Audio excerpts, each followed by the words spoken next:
got a slip in your palm and a hole in your chest. Black coffee on the felt, man, you look like a mess.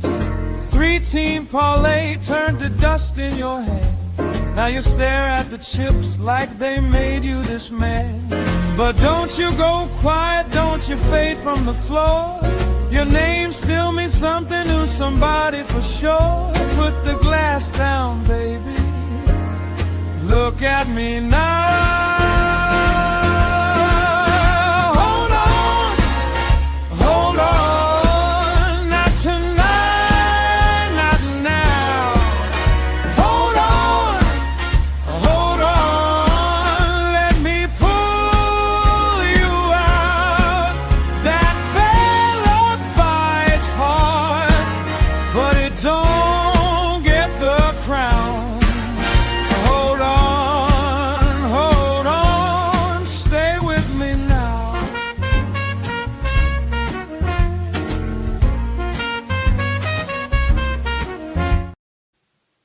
What's up, everybody? It's Toad back with you with Toadstool Sports Friday, June 26th.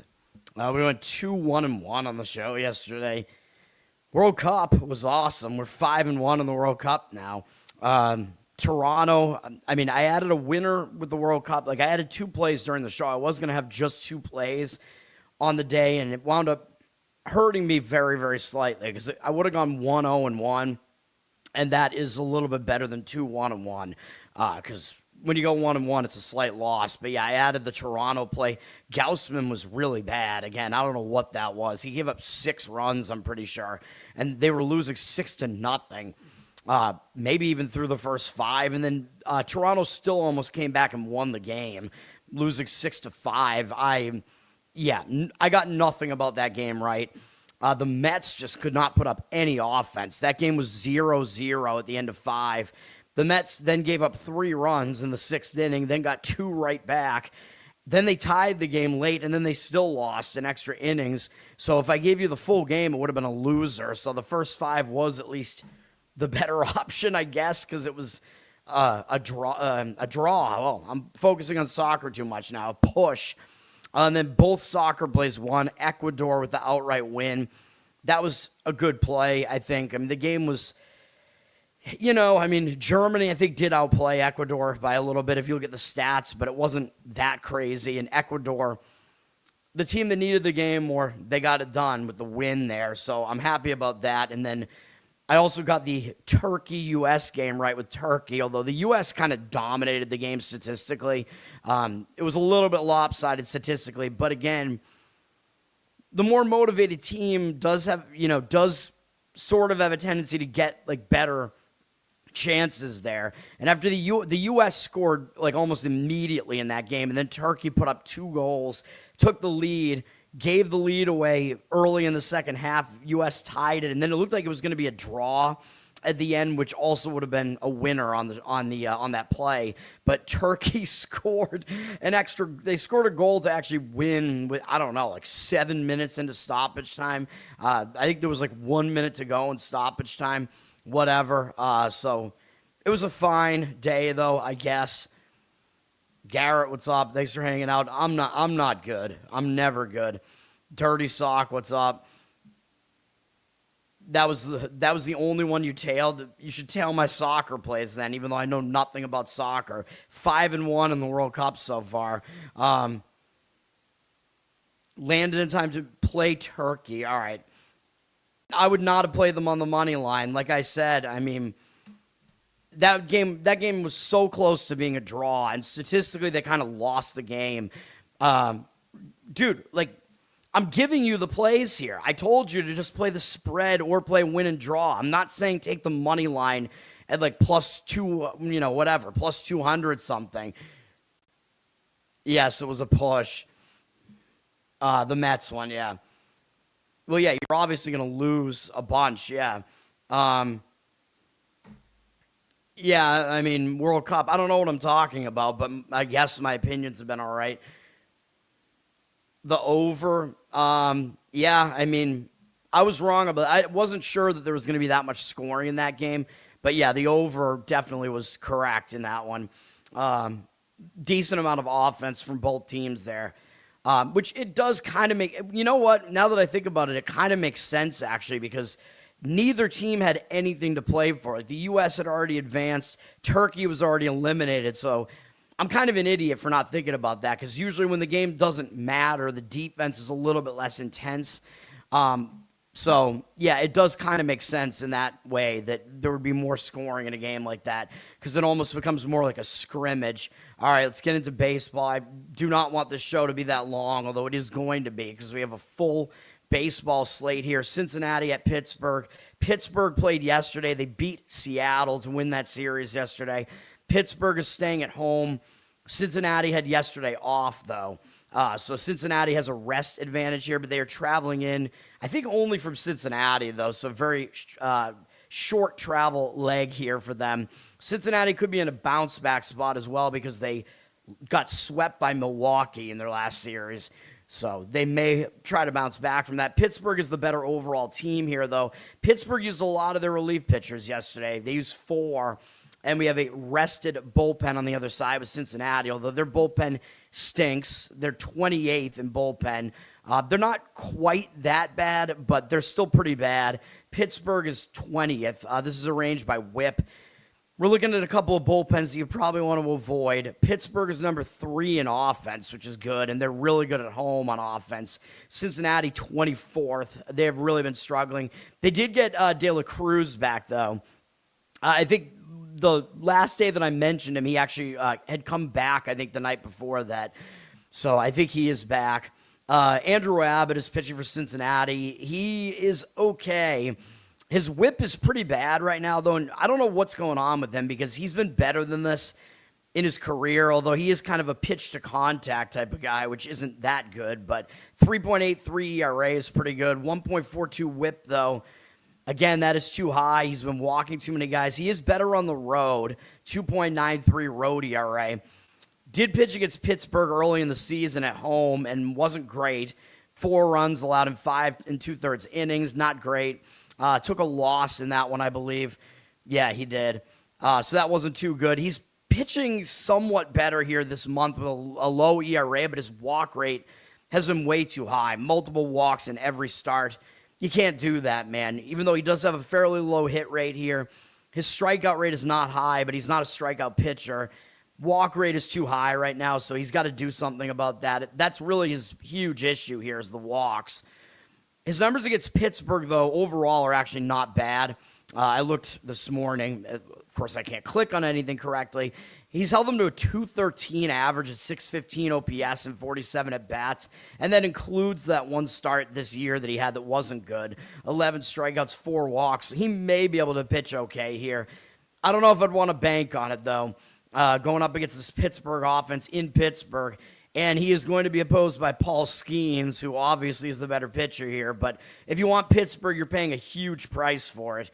Skeens, 2.86 ERA, 0.93 whip. He's in the Cy Young discussion, obviously, although he's going to have to do some work to overtake Mierzowski at this point, and Sanchez, actually, and maybe Ohtani. Skeens, 2.61 home ERA. He is better at home. He's been pretty good in his recent starts here. He's been good this month. However, Pittsburgh has lost his last 7 starts. I mean, it's insane to think that, especially his last 4. He's allowed 2 or fewer earned runs in all of them, and his team has lost every single one of them. Like, what the hell is going on here? They gave him no run support in the last 2, and the 2 games prior to that, the bullpen absolutely imploded after he was out of the game. So he is not getting helped by his teammates here. He's got a low hit rate, low walk rate, high strikeout rate, everything good. Numbers against Cincinnati, those are going to be good as well. Very few teams do a ton of damage against him. 217 average, 515 OPS, a ridiculous 30-2 strikeout walk ratio and 69 at-bats. Almost half the at-bats have resulted in strikeouts and almost no walks there. So pretty dominant stuff there from Skeens. I'm not going to want to fade Pittsburgh here. I know that they're at the rest disadvantage. The money is backing Cincinnati here. 82% of the tickets on Pittsburgh, 63% of the cash on Cincinnati.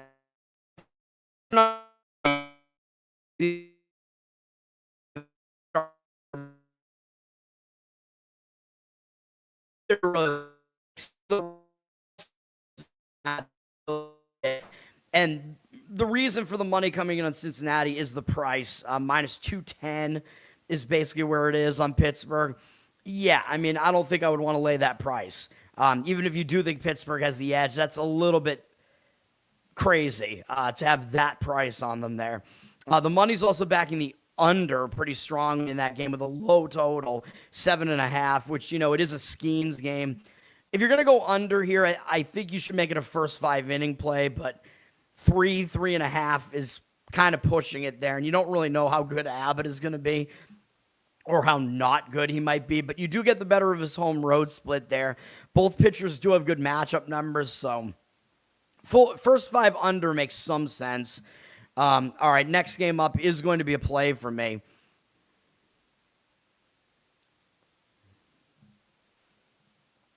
Houston, Detroit. I'm going to give out the over 8.5 here. You're going to look at the starting pitchers and think, oh, this is going to be a good pitching matchup here. I'm going to disagree on that, obviously. We also do have the bullpens going for us here, where I don't think these bullpens are that good. Detroit used 3 relief pitchers yesterday. Houston used 2, so both teams did play. They played each other yesterday, in fact. So I think that actually helps the offenses. And yesterday's game was a 2-1 Detroit win with Imai and Melton. Both actually pitched well, it looks like, in the game yesterday. I think we're going to see a much higher scoring game here. People are not going to think that. It looked like yesterday's game might have been somewhat more of an over-ish game, although I kind of like Detroit in that game yesterday a little bit. But yeah, both pitchers were surprisingly good, I guess. Although Melton has been better than Imai. But this game, I think we have 2 pitchers that are overrated here in this game. Plus, we're going to fade the bullpens, who, again, are not really that good. Detroit is ranked 16th now. They're all right, but I think you can still fade this bullpen. And, you know, I go over. I rarely am going to have an over first 5 play. I don't even know if I've ever done it, to be honest, because I think if the starting pitchers don't do well, it just cascades into the bullpen. So, yeah, and then Houston, their bullpen has been better recently, but they're 19th, and their bullpen ERA is still really ugly and worse than all these teams around them here. So I think these bullpens are still fadeable. Houston's got a pretty good offense still, although they've dropped a little bit. They're 13th. I know Detroit's hasn't been that good. They're 21st, but they do better at home. Detroit does, and I think they have a pretty good matchup here against Spencer Arrighetti. But you're going to think, well, why? Why would I want to fade him? He's got a 3.13 ERA, 1.2 whip. Yeah, but what were his numbers before his last start? His numbers looked quite good. I think he had an ERA below 2 for a while, and his whip was way better than this too. He's starting to struggle, man. I know he's better on the road, 2.76 road ERA. I don't care. I don't think he's that good, man. I mean, I know he had 8 strikeouts, no walks in his last outing. So he was actually in command in his last outing. And actually, his command has been good this month, 25 to 6 strikeout walk ratio. So, yeah, I mean, usually I don't want to fade pitchers that have good command because I think that if they have a bad ERA, like he has an ERA of almost 7 this month, which is obviously really bad. And if I see command numbers like this, I think, well, that ERA is misleading because his command has been good. Yeah, it has, but he's also allowed more hits than innings pitched this month. And the fact that he gave up 6 runs to Cleveland last time out, that is still not good, dude. That is a really bad offense. So I don't think he's in great form right now. I expected him to regress a bit. And it is really weird because his walk number has gone down, but he's become more hittable at the same time. And his problem up until this month, his problem easily was the walks. His walks have been awful for most of the season, although he was pretty unhittable. Now the reverse has happened, so it's like he can't figure it out. It's either one or the other. Either his command is terrible or he's too hittable. So he's either missing too far off the plate or he's getting too much of the plate with his pitches, and he can't find that, like, sweet spot there. You know what I mean? He's got a decent strikeout rate. His hit rate is low. His walk rate is too high. But the key really here is the matchup here. His numbers against Detroit are abysmal, although it's only 18 at-bats, but most of their hitters have faced him.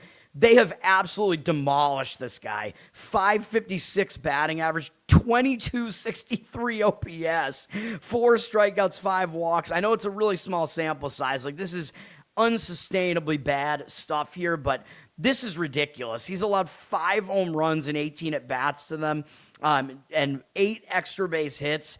This is just crazy stuff. Riley Green, 3 home runs, 3 for 5 off him. If you want to go with like a player prop there, hits plus runs plus RBIs, I think Arrigetti's going to give up some runs here, man. That's what I think. And then we're also going to fade Keter Montero, even though I think he's not that bad. His numbers do look pretty good. 3.6 ERA, 3.68, excuse me. 1 whip. He's a little bit worse at home, 3.75 ERA. He was good in his last start against the White Sox, and that's a good sign. The White Sox are a good offense. His last 2 full starts have been good, but he had a really weird, I think, bullpen outing. I don't know what happened in that outing against Houston, but it wasn't good in between the two. But I don't think Montero's as good as his numbers look. I know that I've had positive things to say about him. He does have a low hit rate. His walk rate is actually low as well. His strikeout rate is really low. He pitches to contact, so he is a guy that the advanced analytics guys will not like because they like strikeouts. I mean, I like strikeouts too, although when I see a low whip, I think there is something to that still. Like, well, this guy's not putting guys on base, but the pitching to contact a lot of times does regress because a lot of it relies on where those balls in play are going. And balls in play are always dangerous. That sounds wrong. But also the key is his numbers against Houston are bad. I know we have a small sample here, 14 at-bats. But again, basically their entire lineup has faced him. 429 average, 1,071 OPS, 2 strikeouts, no walks. So I'm going to go over in this game here. It feels like there are a lot of over games today. The money is agreeing with me on this, it looks like. This total is up a little bit to 9. I still think you can find an 8.5, but it's because of me, man. I'm moving the line myself. I just have that much weight. The money is coming in here, man. I would still go over 9, but this total is shooting up. I still think you can find an 8.5, though, I hope. I mean, literally every book had 8.5 at -110 when I looked 20 minutes ago, probably. Let me look right now.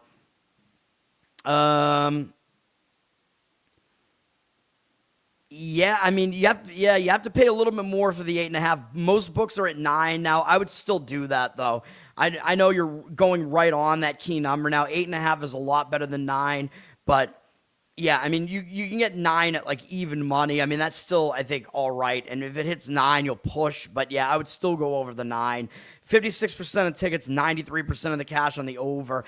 I like to see that, though, that, my initial thought jumping in on this number, and then you get the better of the number, and the number is moving in that same direction. That kind of confirms that my thinking is in line with, like, sort of where the money is here. So I like seeing that. Mr. Pinsy, what's up? Thanks for hanging out. Although I apologize. I mean, you have to be in my head to, like, get some of these better numbers. You know what I mean? Because some of these things are going to move depending on when I do the show and whatever. Washington and Baltimore. This game looks like an over to me, too. I almost gave out the over in this game, too. There seemed like a lot of overs today. Baltimore is returning home from a road trip, though, and that is one of my concerns with going over here. They had a long road trip out to the Pacific Coast to Seattle, LA, Anaheim, and now they're finally returning home. They were off yesterday, of course, to have that cross-country trip, but still, this is a very negative spot for Baltimore, having to return cross-country, readjust to the time zone. You can get distracted when you come back home.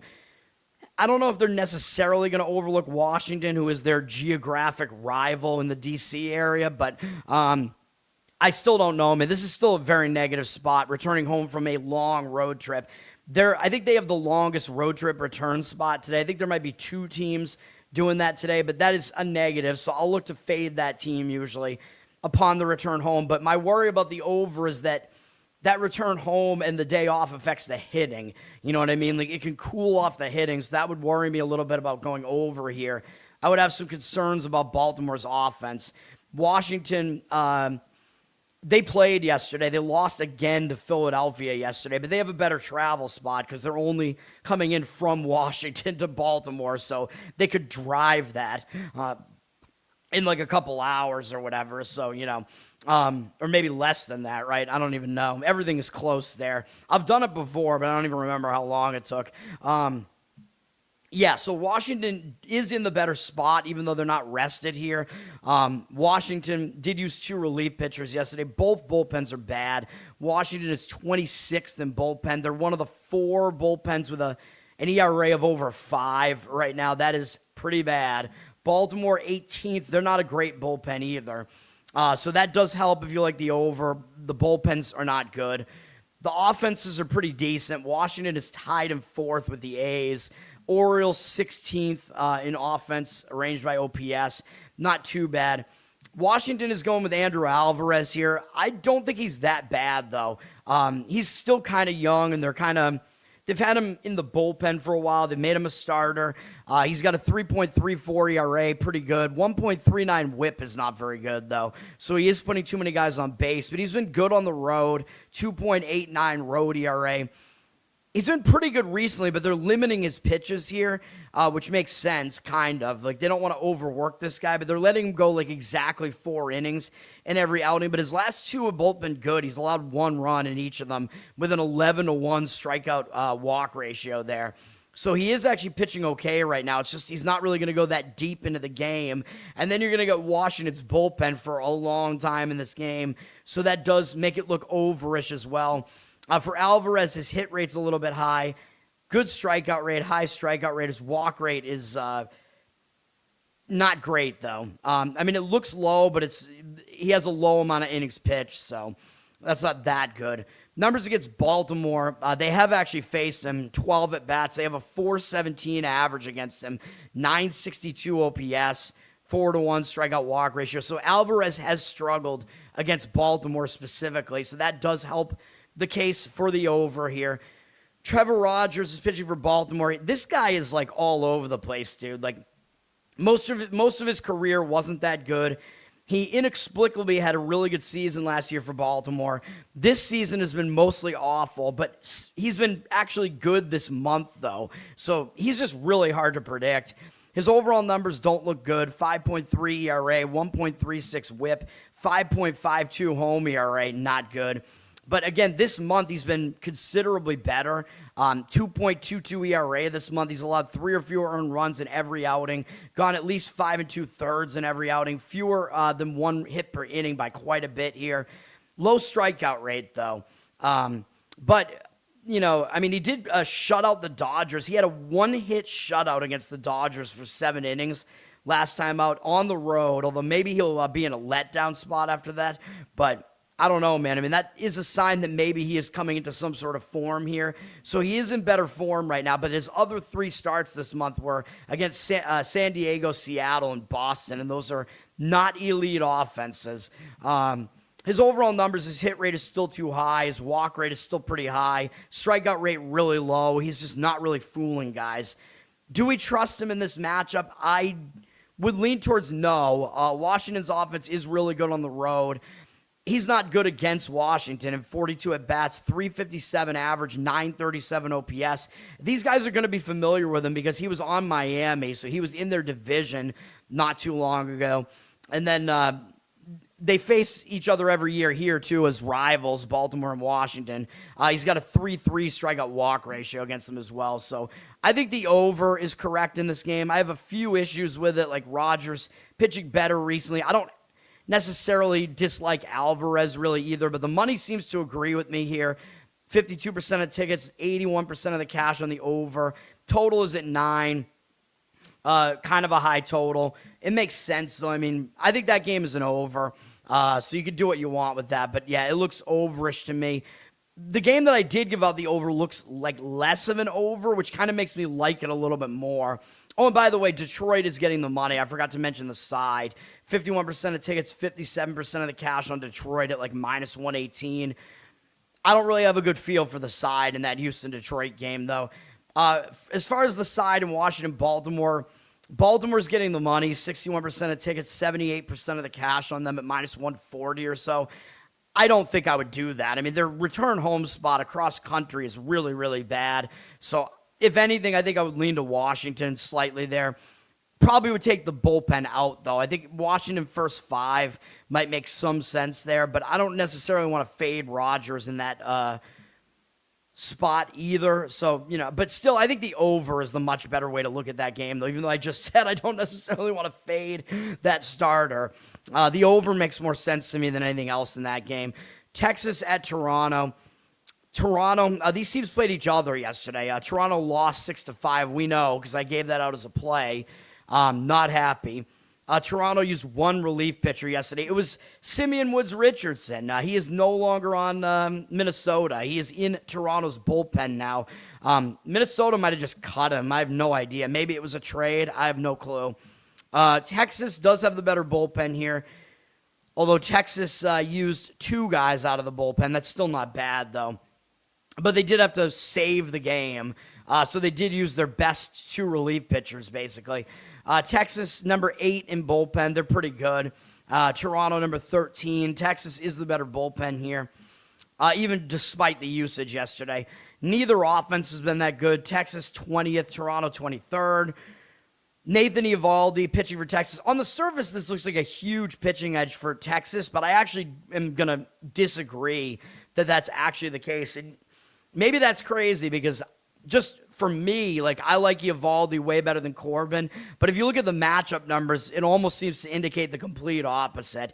Eovaldi doesn't have a great ERA this year, 4.24, but his whip is good, 1.18. He's better than his ERA suggests.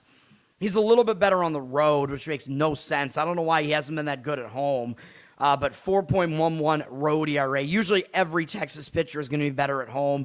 Eovaldi is still pitching pretty well, though. He's got a high strikeout rate this month, a low walk rate. His hit rate's a little bit high, though. And that's kind of been the issue. The issue has really been the home runs, though. His hit rate on the season is not that bad. His walk rate's pretty low. Strikeout rate is relatively high. I think he's just gotten kind of unlucky because he's not even a fly ball pitcher, but he somehow allowed 17 home runs this year already. I just don't know how that's even the case. So I think Eovaldi is better than he looks here. He had really good numbers last year, so I think the reality lies somewhere in the middle there between those two. But Eovaldi against Toronto, as I was pointing out, he has bad matchup numbers. They have a lot of experience against him because Eovaldi has been in their division for a decent amount of time. He was on the Red Sox for a while. 119 at bats, 25 strikeouts, 8 walks. That's not bad, but 319 batting average, 892 OPS. Those are not good numbers there. So Eovaldi does not match up well against Toronto.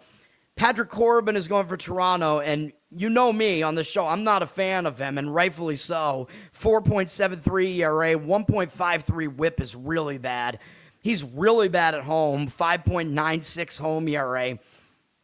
He's not in good form right now either. He hasn't even made it 4 innings in his last 3 starts in any of them. At home against Philly, at home against the Yankees, and on the road against the Cubs. Now, Yankees and the Cubs, those are some pretty good offenses right there. But Corbin's still been awful recently. 11-9 strikeout walk ratio this month. 23 hits allowed in 15 1/3 innings. 15 1/3. Granted, yes, he's faced mostly pretty good offenses here. Atlanta was one of them as well. Overall numbers, bad. High hit rate, high walk rate, low strikeout rate. There's nothing to like about these numbers here. The only thing that you can like here, though, is, well, really there are 2 things here. He's good against Texas. They have 133 at-bats against him, 241 average, 599 OPS, 34-8 strikeout walk ratio. So Corbin has actually been good against Texas's lineup. And the other reason why Corbin might be the way to look in this game is he's facing his former team for the first time. He was on Texas last year, and Texas let him go after that. I mean, he's not a great pitcher, but the thing is, when a pitcher faces the team that most recently got rid of them for the first time, a lot of times they step up their game and want to prove that that team was wrong for getting rid of them. So Corbin might step up his game a little bit here, and he has the better matchup numbers. So I actually lean Toronto here. The money is not agreeing with me. 54% of tickets, 61% of the cash on Texas. Texas is at minus 112 here or so. But I just showed you the matchup numbers. I mean, Corbin is really tough to back. I know. I don't really want to do it. He just sucks. He sucks at home. But this specific matchup, and the situation kind of puts me there. Not going to be on my card or anything, but Toronto first 5 would be the way I would play this game. Money line, Toronto first 5. I would avoid their bullpen, though, because Texas does still have the better bullpen. Money is backing the over in that game, too, for whatever that's worth. Arizona at Tampa Bay. I am not getting through these games fast, man. This is bad. Tampa Bay beat Kansas City yesterday to even that series after losing the first 2. They demolished Kansas City yesterday. Both teams actually played yesterday, I believe. Arizona was a rain out. That's right. So Arizona was going to have to travel after playing St. Louis yesterday in St. Louis, but they got a little bit of a break because they actually didn't have to play yesterday. They're still traveling from St. Louis, but Arizona does have a day off now here, which should help their bullpen a little bit. Tampa Bay used 2 guys out of the bullpen yesterday. Arizona's ranked 9th in bullpen, but I still don't think they're that good. Their ERA is not that good. Tampa, 14th, but they're also overrated there, too. Their ERA indicates, not really good things about their bullpen. I think Arizona's bullpen is the better one and more rested here, but I don't love either bullpen at all. Tampa Bay has the better offense at 15th. Arizona, 26th.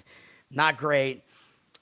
This starting pitching matchup, Zach Gallen is pitching for Arizona. He was going to pitch yesterday, so they had a rain out, and he's just going to pitch, today because he was the next guy up. He's been awful, though. 6.1 ERA, 1.63 whip. Really, really bad. Really bad on the road. 6.98 road ERA. He was awful in his last start at home against Minnesota. This is not good. His strikeout walk ratio this month is 10-7 in 20 to third innings on top of 36 hits allowed. That is really, really bad. Really high hit rate, high walk rate, low strikeout rate. And that's been the case for him all season. All of those things apply to him on the entire season. There's nothing to really like about any of these numbers. I don't know what has happened to him because he used to be a decent pitcher. I don't know what the deal is here. Going up against Tampa Bay here, he actually has decent numbers against them in 23 at-bats. It's not a huge sample. They don't have any extra base hits off him. 261 average, 581 OPS, 4-2 strikeout walk ratio. Gallen actually has good numbers against them. So the matchup is actually okay for him, but the rest of his numbers, there's nothing to like there otherwise. So I don't know. If he's that matchup dependent, maybe he could do okay here. Nick Martinez is pitching for the Rays. He's obviously been the better of the pitchers here, but maybe that's going to have the public too heavily on Tampa here. 2.73 ERA, 1.16 whip. That's good. Not as good at home, 3.21 home ERA. He's pitching well generally. He's allowed more than 3 earned runs once this entire season. You look at his numbers, fairly low hit rate, low walk rate. That's all good. He doesn't put guys on base. Also doesn't strike guys out, though. So he's another guy that's a contact pitcher here. But still, he's effective at it. He's only had 1 bad start here. His numbers against Arizona are actually not good, though. They saw him when he was in the National League. They have 52 at-bats against him, 288 average, 916 OPS, 6-4 strikeout walk ratio. Maybe Martinez, doesn't do as well here. Like, it just looks like it's not the greatest matchup for him here. Arizona, with the better of the matchup numbers at least, and with a day off, Tampa Bay might look too good right now. I still don't think Tampa Bay is as good as their record looks. I might lean Arizona here slightly. It looks like the money does agree with that. Tampa Bay minus 130 something here on the money line. 80% of the tickets, 77% of the cash on Tampa. So the money is actually fading a public Tampa side there, it looks like. I agree with it. I think I would just look Arizona money line there. That is not on my card, though. But, almost nothing is on my card. I have one more play, and it's going to be another one of those plays where I think people are just not going to want to make that play at all. And the money doesn't even agree with my play, but it's also going to be a first 5 play, though. So that's really hard to gauge, but I'm going to give that out later in the show. Yankees and Red Sox. My Red Sox on ESPN Unlimited here. Red Sox got the win yesterday. Pretty surprised because it was a return home spot. Bad spot. Plus, they had to go up against Schlittler, and Red Sox broke a tie with a Durbin home run, and the Red Sox bullpen held for once. There you go. Red Sox with a 6-3 win. And the Red Sox actually have a better pitching matchup in today's game. Of course, I mean, anything is better than facing Schlittler, but this is one of the better pitching matchups the Red Sox are going to get against the Yankees, although that probably means the Red Sox are going to lose. But this pitching matchup does look a lot better than yesterday's. Red Sox used 4 relief pitchers yesterday. Yankees also did. Both bullpens have been good. The Red Sox slightly better at 5th, Yankees 7th. We have 2 good bullpens here, though. Yankees are the way better offense. They're number 2. The Red Sox are 25th right now. Not good, and they have not been good at home most of the season.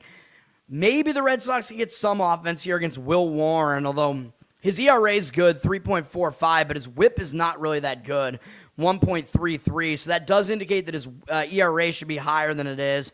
Warren looked really good for the first couple months this season, but he's trailed off a little bit or tailed off, whatever. He is still better on the road right now, 2.97, but I don't know what to make of that because he was not good on the road last year, so last year was a bigger sample size to look at. Warren's been struggling a bit this month, and he has not really faced good offenses. He failed to make it 5 innings against Cleveland and Toronto. His 2 road starts this month were both bad. Had a 6-5 strikeout walk ratio in those 2 outings, too. That is not good. He's been a lot more hittable this month as well. He wasn't really that good against Cincinnati last time out either at home. Although in that one, the defense behind him failed completely. Like 4 unearned runs scored against him in that one. So it wasn't as bad as it looked. And he did have a lot of strikeouts there. But he's been bad recently on the road. So he doesn't seem to be in the greatest form right now. His overall numbers, though, still don't look that bad. His hit rate is all right. It's like right in line with 1 per inning. You'd like to see it a little bit lower than that, though. His walk rate is not horrible, and his strikeout rate is still high. So overall, he's still all right.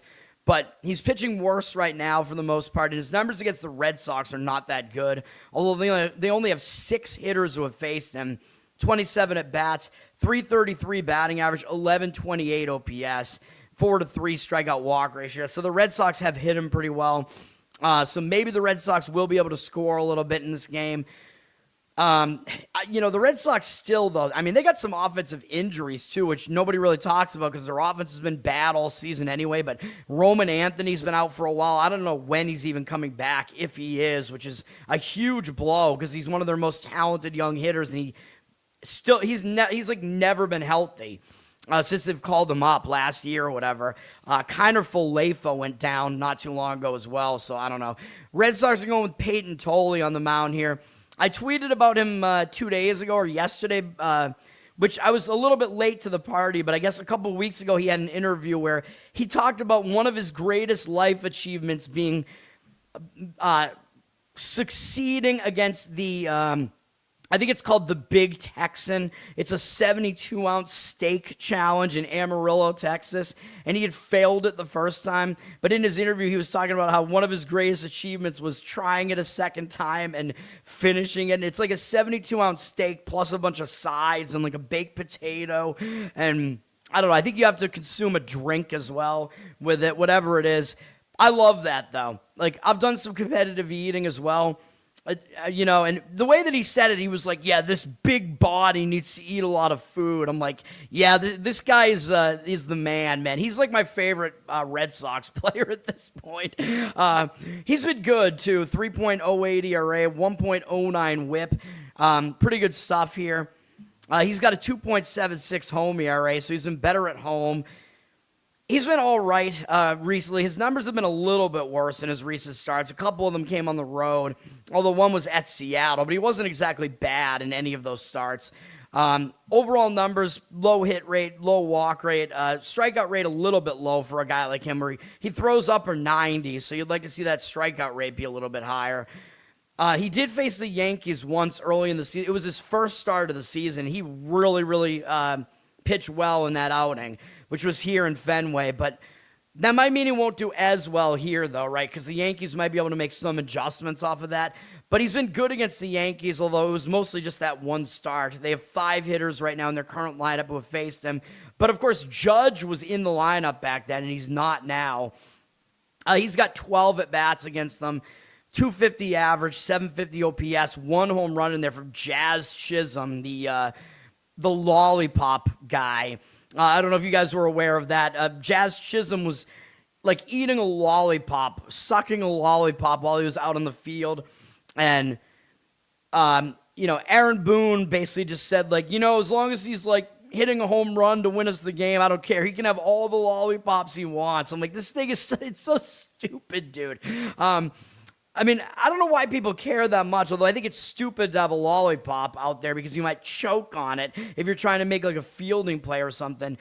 But in a way, it kind of reminds me of like Red Sox antics. Like, this is why, another reason to like the Red Sox, though, over the Yankees, although the Yankees are trying to change now where they're allowing like beards now because of Devin Williams, who was terrible for them last year, and now he's not even on the team. Ridiculous.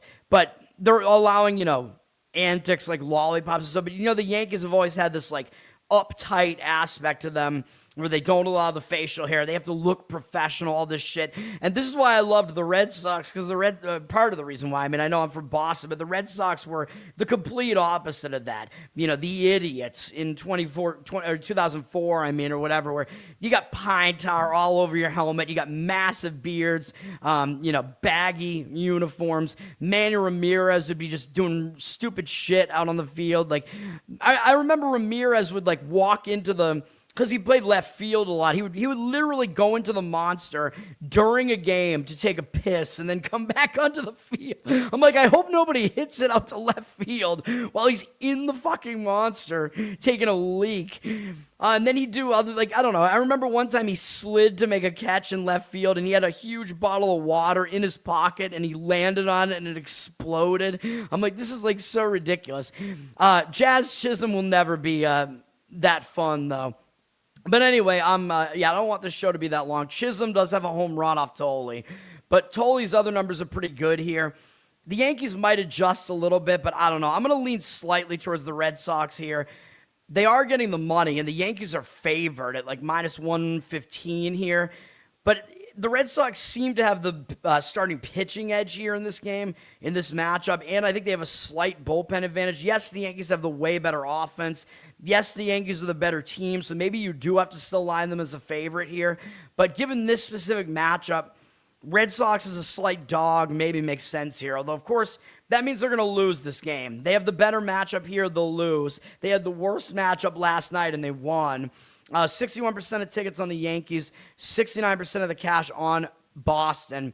And now I'm more upset that I was not able to take up, was it Kyle in the chat yesterday who had the extra Red Sox ticket? I'm mad that I was not able to take him up on that offer because that would have been a good game to go to. A win over the Yankees, man. A win over Schlittler. Anyway, yeah, this show's going really long here. Philadelphia and the Mets. We lost on the Mets. No, we did not. We had a push, first 5. The Mets fired their manager, though. You know what I always say about this? So Mendoza is out. When it's like the fired coach phenomenon. This is one thing that I talk about on the show. It's a situational angle. In basically any sport, when a team fires their coach or manager, I like to play on that team in that first game because I think it gives the team a spark. Because basically, there are 2 things that could happen here. Either the team didn't like that coach or manager and they're going to respond and play better after that because they get to play for a new guy and maybe they like that guy. I don't know who the Mets interim manager is. I assume it's probably going to be somebody that was already on the coaching staff, though. It usually is. Although in the Red Sox case, they called up their AAA manager, which also made sense, though, because the Red Sox have a bunch of young guys that played for him. Don't know what the Mets are doing, but it could be that, or the other thing is the players want to prove that they're not the problem and that the coach or manager is the problem. So the Mets might be a little bit fired up. They're coming off an ugly home sweep at the hands of the Cubs. So situationally, this looks like a good spot to maybe look towards the Mets here to have some sort of spark after they fire their manager. And the Mets, we know they have more talent on this roster than what they've shown so far. Soto might still be hurt, though. I don't know. Soto's been hurt recently again. I don't know. But this Mets roster still has way more talent than what their record would indicate. Same with the Red Sox, by the way. Two big market teams here. That's where the good stuff ends, though, for the Mets here, because if you want to play the Mets, you're going to have to fade Zach Wheeler for Philadelphia here, so I do not want to do that. Although, I'm going to show you the matchup numbers in a minute, and there might still be an argument for doing it.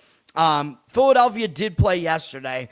They played at home, and they did use 4 relief pitchers yesterday. The Mets, though, their bullpen is at a disadvantage, kind of, because they used a ton of guys over the last 2 days. Because remember, Wednesday, the Mets had to play a doubleheader.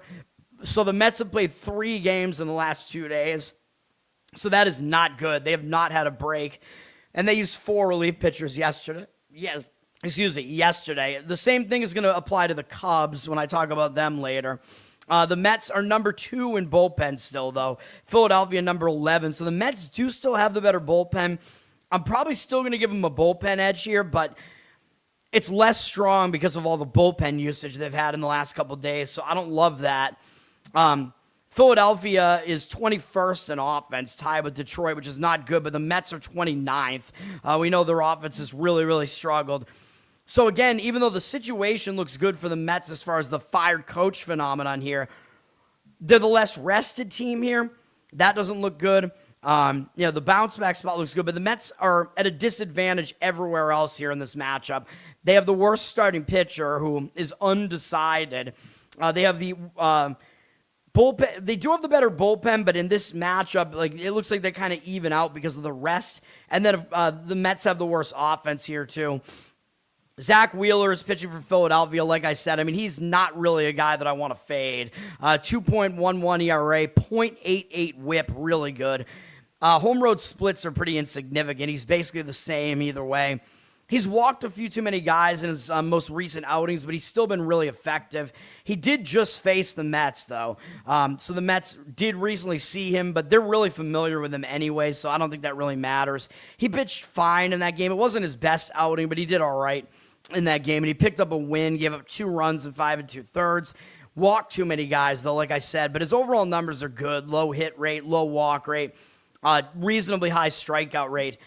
However, as I was alluding to, his numbers against the Mets are not as good as you would think. In 159 at-bats, they have a 270 average and 799 OPS against him, 46 strikeouts and 22 walks, although 17 of those walks are Soto. Soto is listed here, so maybe he is active again here. Mets probably need to hope that's the case because he's one of their guys that does the most damage against Wheeler. But Wheeler, it does look like this is not the most ideal matchup here. Facing a lineup that just saw him, that actually puts up decent numbers against him, and in a huge sample because they're really familiar with him. Problem is the Mets, they're going with Zach Thornton, I'm pretty sure, is their listed starter here. I don't know what to think about that. He's not listed on their roster on ESPN right now because they called him back up from AAA.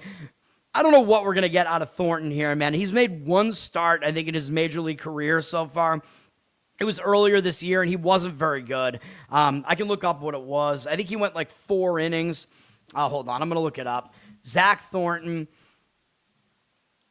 Let me see.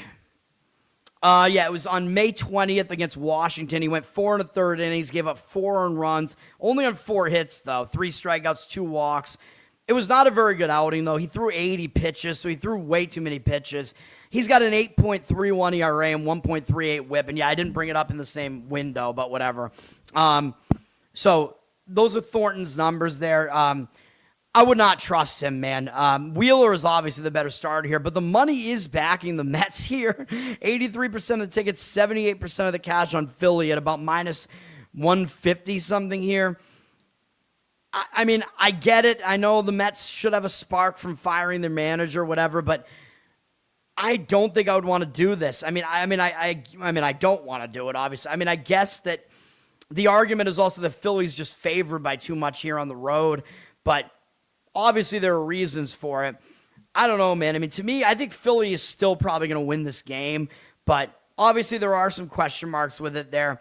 I think more of the negatives go against the Mets here than against Philly, though. So, just there are a lot of factors in that game. Obviously not on my card. Kyle, what's up? Thanks for hanging out. All right. Trying to get through these games, man. This is bad. I don't even think I'm halfway through yet. This is crazy. Seattle and Cleveland. This game, Castillo against Cantillo. Yeah. Cleveland is returning home from a road trip, and actually they're the other team that I was thinking of that had a three-series road trip. They're returning from Milwaukee, Houston, and Chicago, so that's a little bit less bad that they stayed in the central time zone for this entire thing. Well, I think they're in the eastern time zone, though, where they are, but still, that's not that bad returning back home, but it is still bad to be in a return home spot. So yes, they are still in a fade spot in the return home. They've been away from home for a while. They might get distracted being back at home here. They're coming off a big win over the White Sox yesterday, as the White Sox are the team that's battling them for the division right now. So they're coming off a big series, returning home. Could be a letdown spot plus the home distraction spot. Not good. Although maybe Seattle's not a team they will totally overlook here. Cleveland had the day off yesterday, though. Seattle did not. Seattle did lose to Pittsburgh, though. And they're only traveling from Pittsburgh to Cleveland, which is a very short travel spot there. But Seattle did play yesterday, so they are at a rest disadvantage, but still the travel spot is way better for Seattle here than for Cleveland. So I would be possibly considering fading Cleveland here. Cleveland, of course, didn't play yesterday. Who are we talking about? Seattle. Seattle used three relief pitchers, but Spire for one pitch. Seattle's got the better bullpen, in my opinion, here, though, even though they're ranked slightly less. Cleveland 15th, Seattle 17th, but Seattle's got the better bullpen ERA. I think they have the better bullpen, even though Cleveland is rested. But these are both okay bullpens here. I think Seattle's is actually a good bullpen, though. Offensively, both teams have had their issues. Seattle 27th right now, Cleveland 28th. Seattle dealing with some offensive injuries, though. Seattle's going with Luis Castillo, and I don't know what's happened to him, man.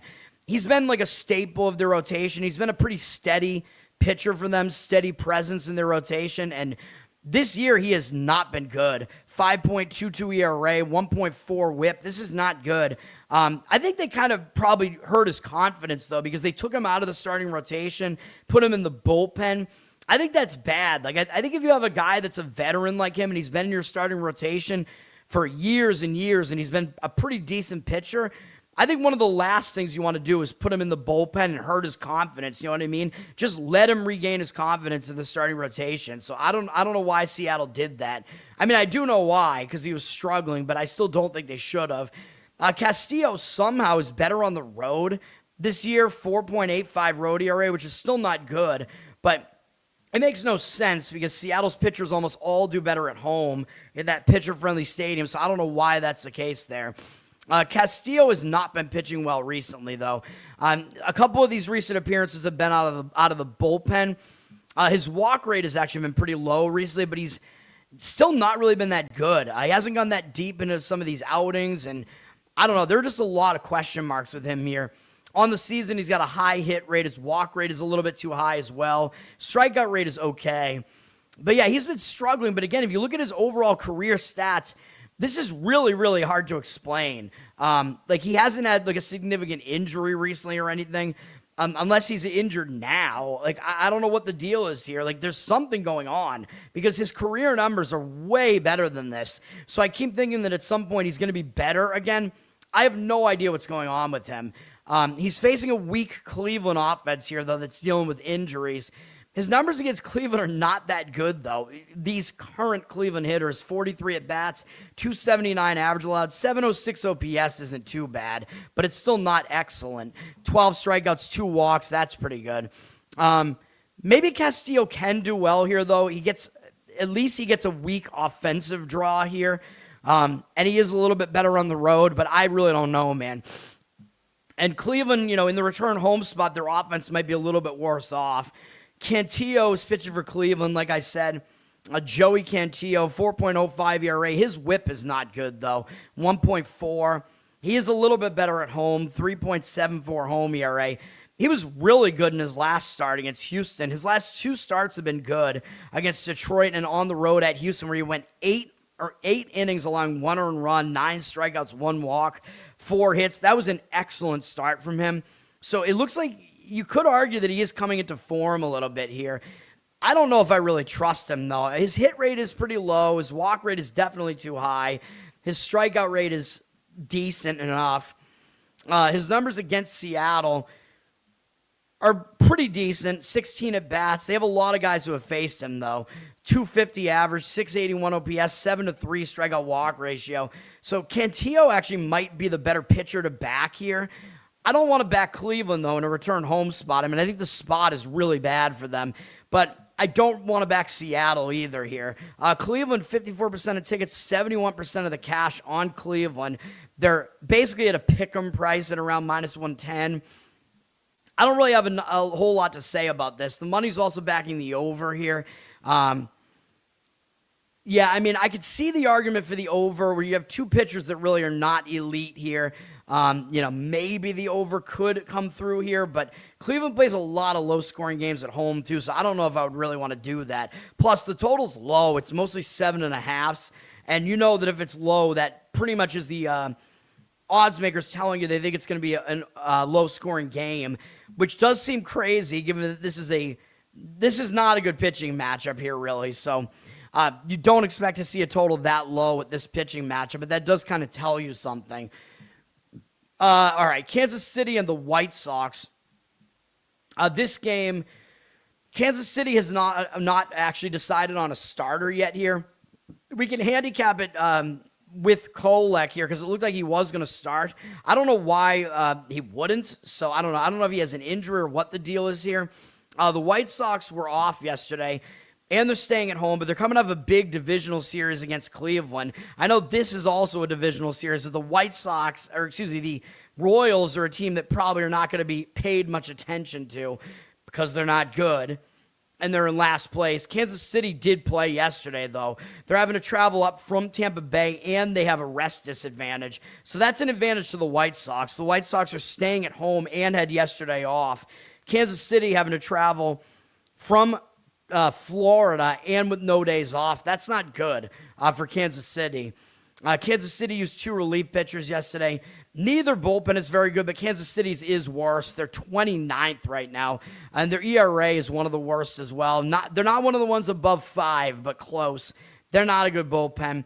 The White Sox are not great, but they're better than Kansas City at 22nd. So the White Sox have a rest edge, a bullpen edge. They have an offensive edge as they've fallen off a little bit, but they are 11th right now, tied with the Giants, who I think are definitely the lesser of those 2 offenses. The White Sox are fairly decent. The Royals have not been that good. They're 19th right now in offense. So the White Sox do have an offensive edge as well. Do they have a starting pitching edge here? I would say no. We don't know if it's going to be Kolek or not for Kansas City, though. Kolek is listed as day-to-day. I think that's why they're undecided here. So it would be his turn in the rotation, but I don't know if he's actually going to start or not. He's got a 4.15 ERA, 1.19 whip is pretty good. He's a little bit less on the road, or a little bit worse on the road, 4.3 road ERA. He got absolutely obliterated by St. Louis in his last start, though. That is not a good sign. He gave up 9 earned runs in 1 2/3 innings there on 9 hits, 1 walk, no strikeouts. That was really, really ugly. So that really, really destroyed his numbers here. Now, he's been better than that in every other start, obviously. I mean, he can't really be much worse than that. Will he bounce back? If he even pitches today, will he bounce back? I don't know. It looks like maybe an injury came into play in that start. So we don't even really know if he's healthy here. I don't think I would want to back Kolek here, though, man, although his numbers are all right here. Hit rate is all right. His walk rate is definitely low. His strikeout rate is not high, though, so he's another contact pitcher. So one of those guys the advanced analytics do not like. Kolek against the White Sox. Let me see. He does not have good numbers here. In 16 at-bats, 312 average, 1139 OPS. Those are not good numbers. And even if they push him back, he's still going to pitch in this series probably. But, yeah, those are the numbers. If he does pitch today, he is coming off a really bad start. He looks like he's not that healthy, and his matchup numbers are not good. So he looks fadeable here. David Sandlin, the young pitcher, I think he might be a rookie right now for the White Sox. He is pitching for the White Sox here. He's 25, though, so I think he had kind of a delayed start to his major league career. He's made 2 starts and 1 relief appearance so far. He had a really good start in his major league debut against Minnesota, but he's been bad since then. However, he got a bad draw on his second outing because he faced Minnesota again. So literally the one team that had experience against him saw him again, but they shelled him, and then he was bad against Philadelphia too. So I don't really see how we could trust Sandlin here. He's got an 8.1 ERA, 1.43 whip, 14-7 strikeout walk ratio in 13 1/3 innings, 12 hits allowed. So the walk number is bad. The rest of those numbers are not that bad, although he's allowed 4 home runs as well, which is not that good. Of course, the Royals had never seen him before, so he does have that advantage, at least with the unfamiliarity. I don't know if that's going to be enough, though. I think this game probably is an over. You might be able to play the over even with Kansas City being undecided because Kolek, even if Kolek pitches, he has bad matchup numbers. Kansas City might be going with a bullpen game if it's not him. I don't know who started, the game 5 games ago. Whoever it was, it did not go well for them. Well, that was the Kolek game, though. So let me see. I don't know who Kansas City would be going with here. If they flip-flop, maybe they would go with whoever pitched the day before that, which would be Seth Lugo. Looks like he'd be next up because it looks like Lugo pitched yesterday, so it can't be him. So they already pushed Kolek back, it looks like. So Lugo pitched yesterday. So it's not going to be him or Cameron or Avila or Walker probably because they all pitched. I mean, I guess if they were going to go with another, it would be Walker, I guess, if they were really going to try to go with another starter, but they'd be moving him up, and he is scheduled to pitch tomorrow right now. So I don't know, man. This could be a bullpen game for Kansas City here. I think an over could be a way to look here. You got 2 bad bullpens. The starting pitching setup here is very questionable. We have 56% of tickets on the under, 94% of the cash on the over. The number's 8.5 on the total, which is not that high, and juice to the under. So, yeah, I think the over makes the most sense there in that game. White Sox are getting the money at minus 134. So here, 67% of tickets, 76% of the cash on the White Sox. I wouldn't disagree because, as I already said, the White Sox have a day of rest here, and they're staying at home. So they do have that advantage there, and they do have the better bullpen still. So I wouldn't really disagree with the White Sox. The big series of the weekend, basically, besides the Red Sox-Yankees, I guess. But this is probably bigger, really, because these teams are actually good. Whereas the Red Sox are not good. The Cubs and Milwaukee on Apple TV here. This is a big series, man. Milwaukee has a 6.5 game advantage over Chicago right now in the division. So I think the Cubs are going to be the more motivated team here. Milwaukee is returning home from the road. They went to Atlanta and Cincinnati. They had yesterday off, though, so Milwaukee does have a huge rest advantage here because in the last 2 days, Milwaukee has played 1 game and the Cubs have played 3. So Milwaukee has a huge rest advantage here, but I still don't want Milwaukee because they're returning home from the road, so I don't like that. Road trip return, a lot of times you'll be distracted. You have to get back to home life, although maybe the Cubs will grab their attention because it is still the team that's closest to them in the division. But again, it's a horrible spot for the Cubs, too, because, again, the Cubs played a doubleheader 2 days ago. They played yesterday as well. They swept the Mets, although I don't think that's going to put them in a letdown spot. They are traveling from New York here with no time off, so the rest edge is heavily in favor of Milwaukee, though, because, again, they didn't play yesterday, whereas the Cubs played yesterday and played 2 games the day before that. So big advantage rest-wise for Milwaukee here. Milwaukee has the better bullpen, in my opinion, as well, and didn't have to use anybody, whereas look at the Cubs' bullpen usage. The last 2 days, everybody has come out of the bullpen the last 2 days, and in fact, 4 of their relief pitchers pitched on both Wednesday and Thursday. This Cubs bullpen, you got to avoid them here. I mean, this is just bad, dude. Even though they're not a bad bullpen, they're ranked 10th right now. The Brewers are actually 12th, but the Brewers have the much, much, much more rested bullpen, and they have a better bullpen ERA, so they're the better bullpen. Brewers have a big bullpen edge here.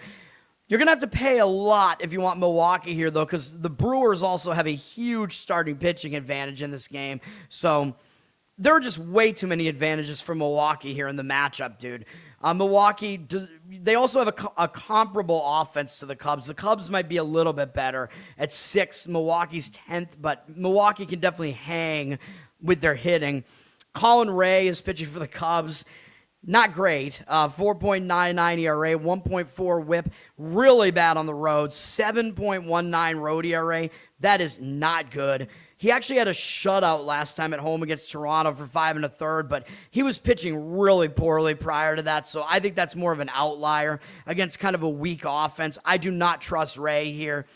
His overall numbers are bad. High hit rate, pretty high walk rate, low strikeout rate, not a lot to like here. His numbers against Milwaukee, 57 at-bats, 316 average allowed, 839 OPS, 7-8 strikeout walk ratio. None of that is good, so he does not have a good matchup here either.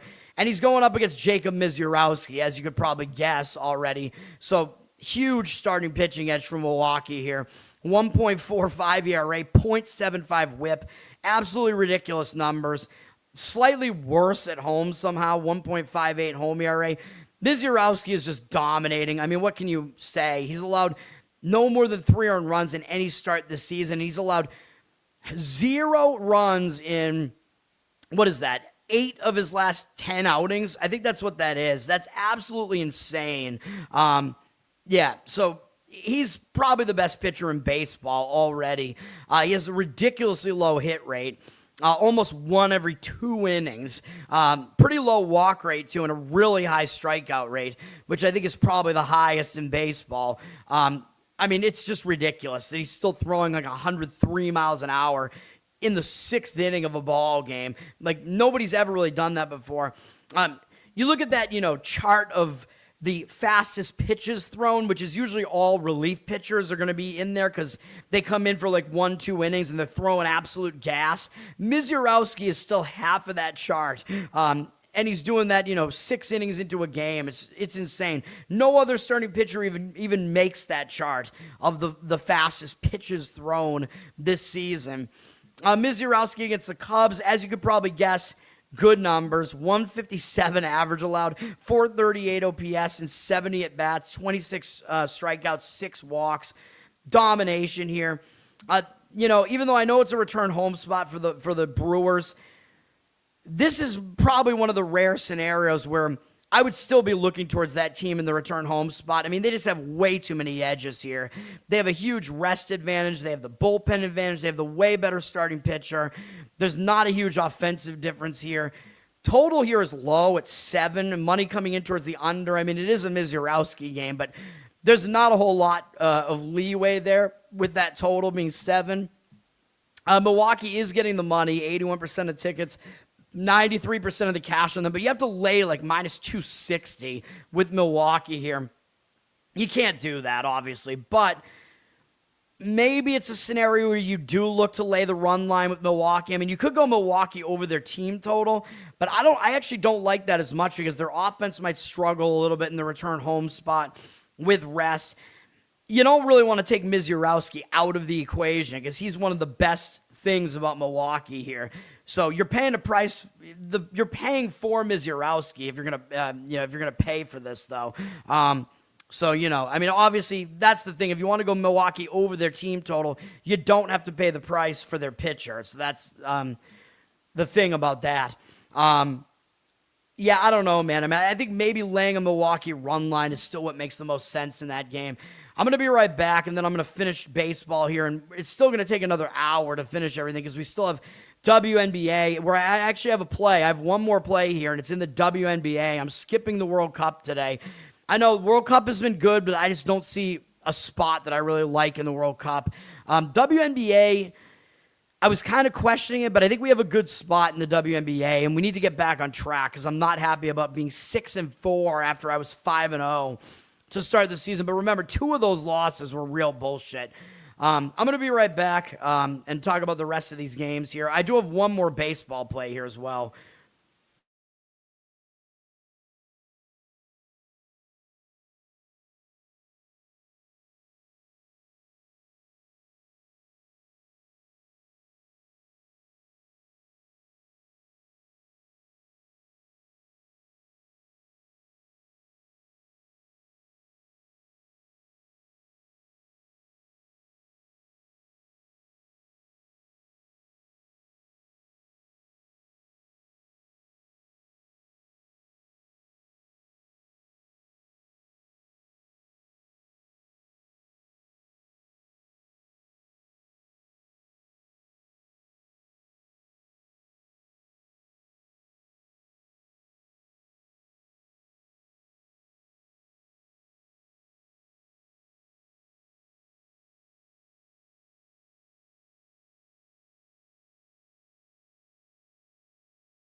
All right.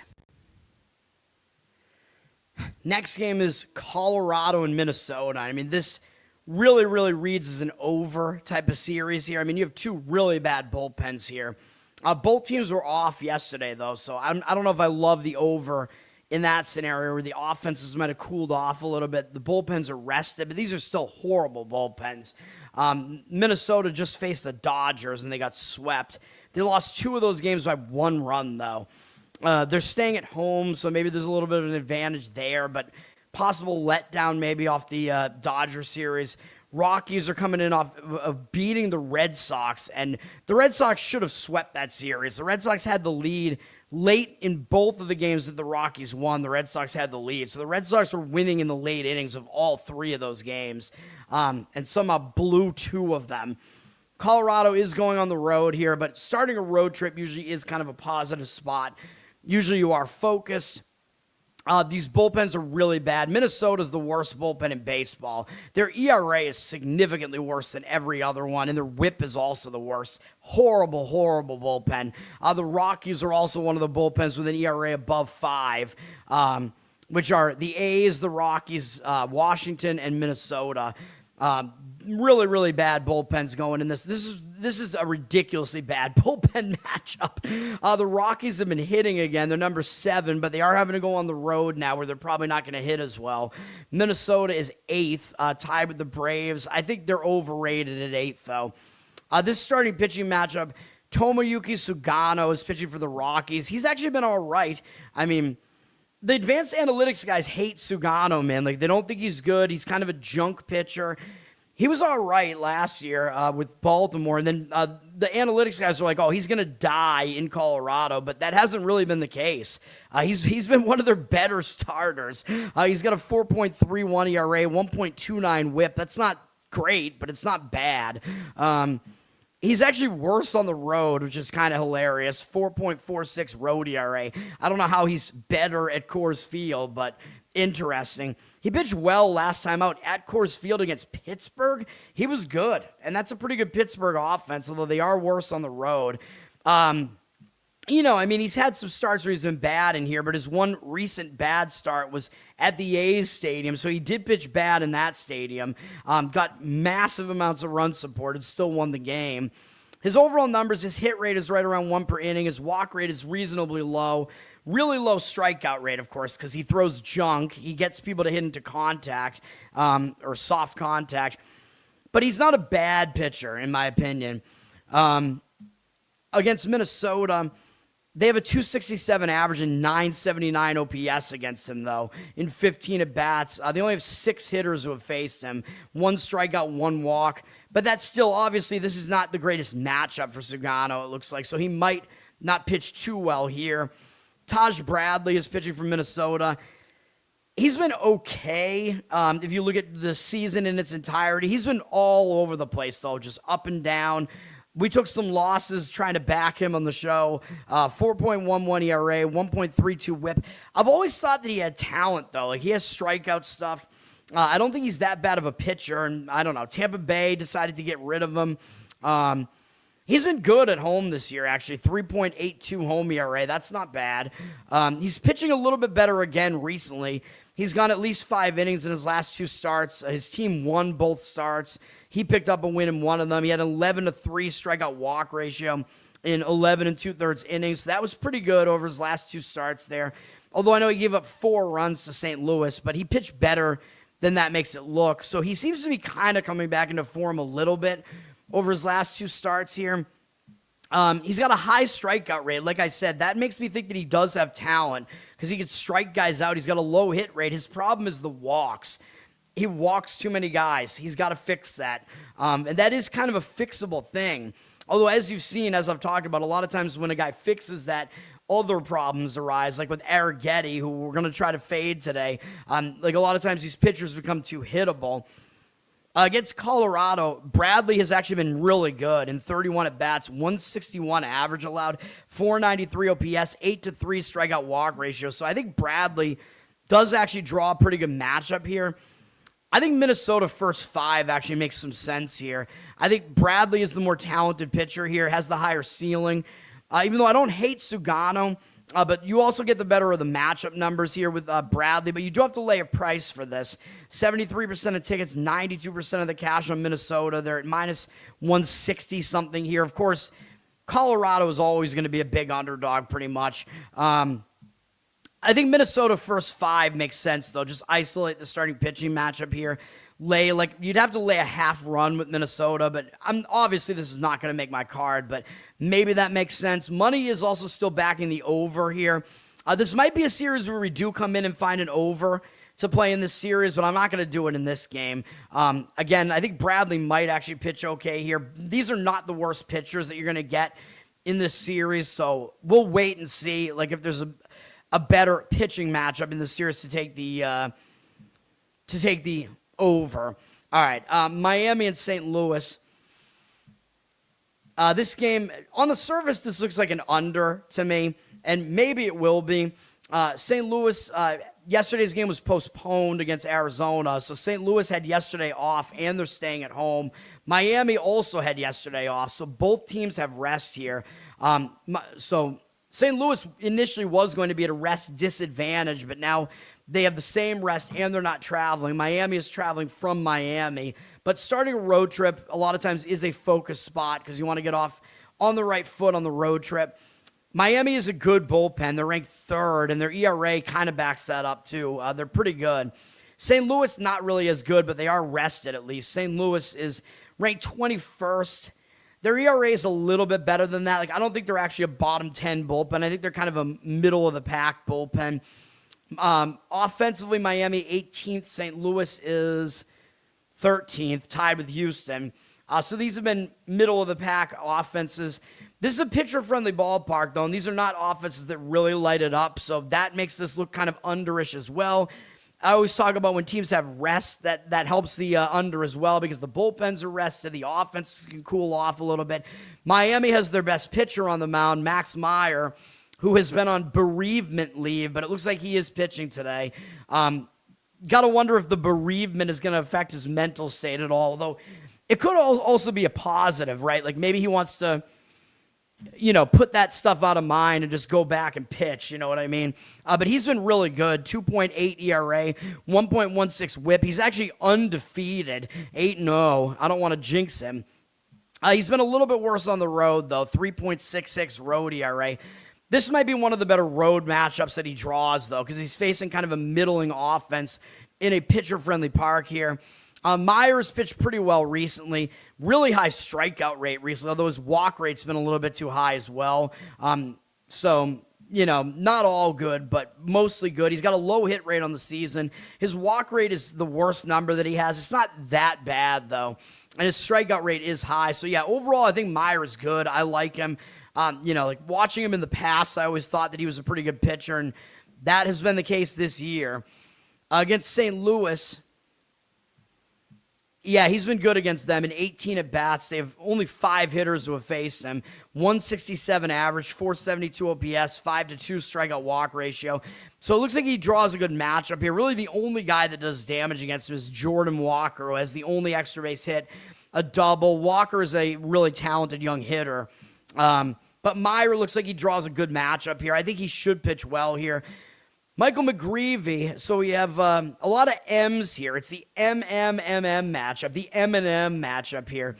McGreevy, he's another guy that the advanced analytics guys hate because he pitches to contact, but he doesn't put too many guys on base. He was supposed to pitch yesterday, so he is just going to pitch today. So that was the case with both Arizona and St. Louis. They're not messing with their starting rotation. They're just going to go with the next guy up. McGreevy, 3.35 ERA, 1.15 whip. I think McGreevy had a better matchup yesterday, though, against Arizona, because his matchup numbers against Miami I think they're not as good. McGreevy's been good at home, though, 2.25 home ERA. Wasn't really good in his last start. Gave up 5 runs on the road at Kansas City, but he's been generally pretty good. He's allowed more than 3 earned runs only 3 times this season. Low hit rate, pretty low walk rate, too. His strikeout rate is really low as well, though. Like I said, he pitches to contact, but sometimes the advanced analytics, I think they get overstated a bit. This guy just doesn't blow guys away. And yeah, we all like pitchers that blow guys away, but if he's pitching effectively and not putting guys on base, I mean, that is what he's doing. Like, if you can repeat the same thing over and over again, you know what I mean? Trying to go against it is the definition of insanity, basically. So I don't think McGreevy is that bad, although, yes, granted, maybe there could be some regression in here. But he's also done this for, like, a bit. You know, like, last year, he pitched, like, half the season last year, and his numbers were, worse than this, so there might be some regression here, but he wasn't exactly bad. McGreevy, though, against Miami, you know, I said his numbers were bad. I mean, they're mediocre, actually. In 23 at-bats, 261 average, 755 OPS. That's not that bad. 3-2 strikeout walk ratio. They only have 6 hitters who have faced them. I still think this game does look like an under. I think that's the way I would play this game. You got a lot going for you with the under here, but the money's backing the over. I have no idea why. 58% of tickets, 90% of the cash on the over. The total's 8. But again, you got rest here, rested bullpens. I know St. Louis's bullpen's not totally trustworthy, but they're not the worst bullpen. You get Miami with a really good bullpen. I think you have a decent starting pitching matchup here. So yeah, under makes sense to me here. Money is also backing Miami. 61% of tickets, 87% of the cash on Miami. You're getting basically a pick-em price on that, and I wouldn't disagree with Miami. Meyer, I think, is the better pitcher. He's got the better stuff, better matchup numbers as well, and you got the better bullpen with Miami. So, yeah, I wouldn't disagree with Miami in that game either, but I think an under makes a little bit more sense. Speaking of which, we have my next play. This one, you know, just kind of feels wrong. But I kind of like this. We're going to take the first 5 under in the A's and Angels. And I know I've tried some first 5 unders with the Angels, and it's not gone well. But I think we get a really good number on this at 4.5 at -118. 4.5 is pretty good. Like, when you think it's going to be a lower scoring first 5, a 4.5 is a pretty nice number to see out there. Like, I was expecting it wouldn't be that good. But the full game total here is fairly high because, well, actually, it's only 8.5, so that actually surprised me more. They were getting the 4.5 here, although maybe it makes sense. But full game, we're seeing money all over the over here, and that does worry me. We have 72% of the cash on the under, 92% of the cash on the over of the 8.5. But, of course, a lot of that has to do with the fact that these are horrible bullpens. These bullpens are miserably bad, so I'm taking the bullpens out of the equation here. The A's played yesterday. Anaheim did not. The A's used 5 relief pitchers. The A's are traveling from San Francisco here, so they're going from the Bay Area down to Southern California. Not the worst trip to be on. The Angels had yesterday off, though, and they are staying at home. So the Angels do have a better spot here, really. So they have the rest and travel advantage here, the Angels do. But still, I don't like these bullpens. We're taking them out of the equation. The A's are 23rd, but they have one of the worst bullpen ERAs. They've been awful recently. Yeah, nope, avoid. And the Angels' bullpen is 24th, although their ERA is better, but still, we're going to avoid. I like the starting pitching here, though, obviously. And yes, the A's have a good offense, number 4. The Angels, not quite as much as 17th, but I think the pitchers can do well here, man. You're looking at these pitchers. These are not named pitchers here. And, you know, I kind of like that when you have pitchers that aren't named pitchers and you get to go under with them, although I know I'm going over with some pitchers that aren't named pitchers either. But JT Ginn might be the A's best starting pitcher this year. He's got a 3.16 ERA. 1.21 whip is not horrible.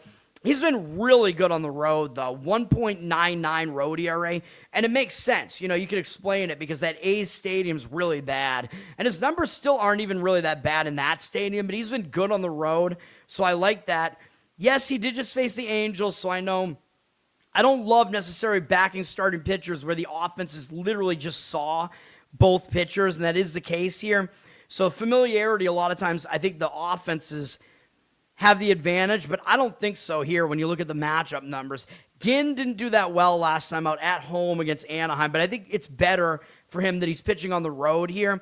And he did actually face Anaheim on the road, I think, earlier in the season. Yeah, and he was excellent in that start earlier in the year in middle May. 8 innings, 2 hits allowed, although he did allow 2 runs, 10 strikeouts, 1 walk. He was really good in that start at Anaheim. So I think maybe this start is going to be a little bit more in that direction than this, where he gave up 4 runs and 5 1/3 last time at home. against Anaheim. I actually think he bounces back from that. He's way better on the road, and if you look at his numbers against Anaheim overall, pretty good, and 61 at bats. So even though they have a lot of experience against him, it hasn't really helped them that much. 21-4 strikeout walk ratio is really good. 213 batting average allowed. 639 OPS. So he's got some good matchup numbers here. So I like Ginn here, and we're also going to back Walbert Ureña, who I think this guy is good, dude. Like, I think he's going to be one of the better pitchers that Anaheim has here. He's still really young at 22. He's got a 2.41 ERA. His whip is still too high, 1.31. He's got some walk issues there, but I like him. I think he's good. He's been excellent at home, 1.85 ERA. So both of our pitchers here have a sub-2 ERA in their home road splits here. He just shut out the A's in that same game. He pitched against Ginn in that game. He went 5 shutout innings in that A's stadium. I mean, that is a really good sign. If you go into that A's stadium and you allow nothing, basically, really good sign there. He allowed 4 hits, 6 strikeouts, no walks. So his walk number has also gone down over his last couple of starts. He was pretty good in both those starts. That's a pretty good sign. He's actually just kind of pitching better in general recently. That's a good sign. The fact that he pitched really well in that A's stadium is a good sign as well. He pitched really well against them earlier in the season, too, in mid-May here at home. He shut them out for 6 innings in that game, too. So he's gone, whatever that is, 11 shutout innings so far against the A's here. So he's been really good against the A's specifically. He's allowed a low hit rate this season. His strikeout rate is decent. He issues a lot of ground balls or gets guys to hit into a lot of grounders, which is good. That's part of the reason why he pitched pretty well in that A's stadium, I think. His walk rate is way too high, though. Like I said, his walks are a huge issue. Seems to be getting it under control a little bit, and he's been excellent against the A's, dude. Even though their offense is good, he's had the upper hand against them. So even after the A's saw him once, the A's had every advantage they could have, basically, at home in a better hitting park, and they still couldn't do anything against them. So that leads me to believe that he does have a good matchup here. He's got 35 at-bats against the A's now, 229 average, 585 OPS, 8-2 strikeout walk ratio. So he's been, again, quite good against them overall. I like it. I think we have a good starting pitching matchup here. Under first 5, even though the full game is getting the money on the over here, but the obvious reasons we're taking the bullpens out. So under is the play there. First 5 only, of course. Next game, Apple TV. This is one of the bigger matchups of the weekend, too. Dodgers and Padres, although San Diego, I don't know about them, man. They're 9 games behind the Dodgers right now, but they're going to be extra motivated probably. San Diego's staying at home with a day off here. Both teams had yesterday off, so both teams have rest, but San Diego's staying at home. You'd think maybe they'd be in a letdown spot after sweeping the Braves. Huge series for San Diego to sweep the Braves, but obviously they're not going to overlook the Dodgers, so they're going to be focused for this series. I'm not really worried about the letdown here. Dodgers are traveling in from Minnesota, which is a little bit more of a questionable spot here. I talk about it when a team is in one of the more eastern time zones, and then they have to go all the way out to the Pacific time zone and play a late game. It can mess with their biological clock, so that's not great for the Dodgers here. They did just sweep Minnesota, like I said, but whatever. I mean, they're the better team, obviously. But some things seem to, kind of line up for San Diego here. San Diego does have the better bullpen here as well. And yeah, everybody's rested here as well. Dodgers have a decent bullpen at 4th. San Diego is 6th, but San Diego has the second best bullpen ERA. They're like an elite bullpen pretty much, so I think they're better than the Dodgers, though Dodgers' bullpen is not bad either. Dodgers are the number 1 offense, and San Diego is dead last at 30th, so we have the best offense versus the worst offense here. So the Dodgers do have that edge, and the Dodgers' offense is really good on the road. But this is a pitcher-friendly ballpark here in San Diego. Dodgers are going with Roki Sasaki. I don't know what to think about him, man. He's got a 4.76 ERA, 1.29 whip. Not exactly great numbers here. He's not good on the road, 6.19 road ERA, so that is a bit of an issue. You don't really want to back him when he's on the road. His last road start was really ugly at the White Sox, and my worry with a guy like Sasaki, because he was starting to pitch better, dude. He was figuring things out. But once he ran into that bad start, it kind of looks like it hung him over a little bit. He had another kind of questionable start the next time out against Baltimore, although it wasn't really that bad. It was also at home, though, but I worry that his mental state is still not totally there, like doesn't have the mental toughness, so maybe he is a little bit out of form right now. That would worry me a little bit here. San Diego basically hasn't faced him, though. Only France has ever faced him. Not the France that we're going to talk about in the World Cup. France is 0 for 1 against him with no strikeouts, no walks. So Sasaki does at least have an unfamiliarity edge here. He's going up against Walker Buehler, and, Buehler, I don't think he's that good anymore. He really hasn't been good since he had his Tommy John surgeries and whatever. But he's actually been pretty good recently, and it seems like pitching in San Diego has been pretty helpful to him because it is a pitcher-friendly ballpark. He's got a 3.96 ERA, 1.32 whip. That whip is too high, but his ERA is all right. He's been good at home, though. Like I said, 3.32 home ERA. And this month, he's actually been really good. He has a 1.71 ERA this month. San Diego's won his last 3 starts, and actually they've won 7 of his last 9, which is pretty ridiculous.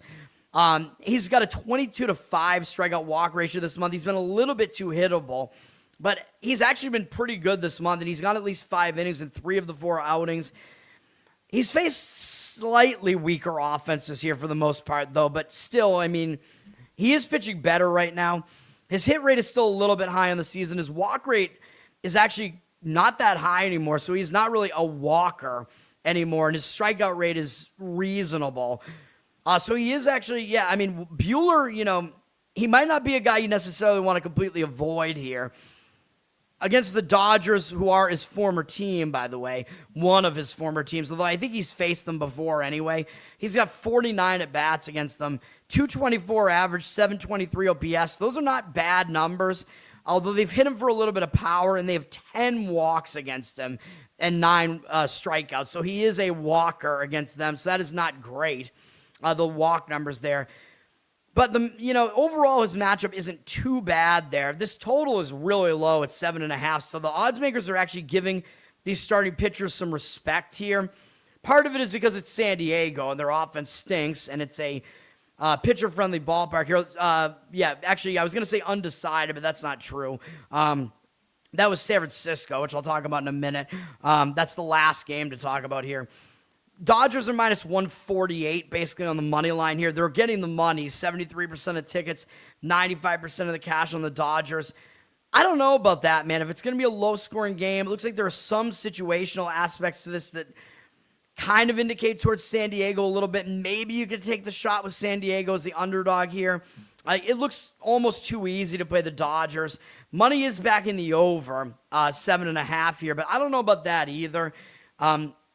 I could see maybe an under coming in here, but, based on current form, I actually think that maybe Buehler is a little bit preferable to Sasaki. You get the better bullpen with San Diego here.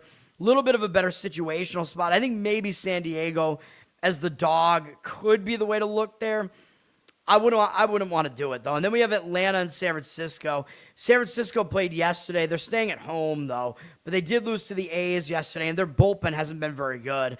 And they used guys yesterday. They used 5 guys, so that is not good. Atlanta has the bullpen edge. Atlanta is number 1 in bullpen. Atlanta also didn't play yesterday. But the problem is, actually, there is not a problem. Atlanta's already on the Pacific Coast. What am I saying? I was thinking Atlanta would have to adjust to the time zone, but they don't because they just got swept in San Diego, so they're staying in California for this. So that's not bad for Atlanta either. They're already adjusted to the time zone. They're the number 1 bullpen, and it's by a pretty significant margin. Giants are ranked 25th. They haven't been a very good bullpen. So that lines up towards Atlanta here. Atlanta number 8 in offense, tied with Minnesota, but I think they're better than the Giants, who are tied in 11th with the White Sox. I don't buy this Giants offense at all. I think the Braves are the considerably better offense here, and they're pretty good on the road, although we do have a pitcher-friendly ballpark here. Atlanta is going with Ronaldo Lopez, He's back in their starting rotation. I don't know if that means Atlanta has some more injuries here or what's going on, because Lopez, I don't think he's that good, dude. I think he's a little bit of a head case, too. He used to be good, not anymore. He's been pitching out of the bullpen, and I think we've kind of forgotten about him because he's still been around. He's just been pitching out of the bullpen for a while. He's got a 3.5 ERA, 1.37 whip is not good, though. He's only slightly worse on the road. His home road splits are not significant. He's been reasonably good in his last 4 outings. Pretty good here. Overall, though, I don't know, man. The fact that he's not even pitching that well out of the bullpen generally, though, is not a good sign. Maybe he'll be excited to get another chance in the starting rotation, but he hasn't started for a while. These numbers, a lot of them look pretty ugly. His hit rate is fairly good. His strikeout rate is okay, but his walk number is horrible. He's got way too many walks here. So that is a huge problem here. I think his stuff is kind of diminished, too, now that he's like in his 30s. He could pitch well against the Giants, though. I mean, the Giants are a bad offense. This is a good pitching park.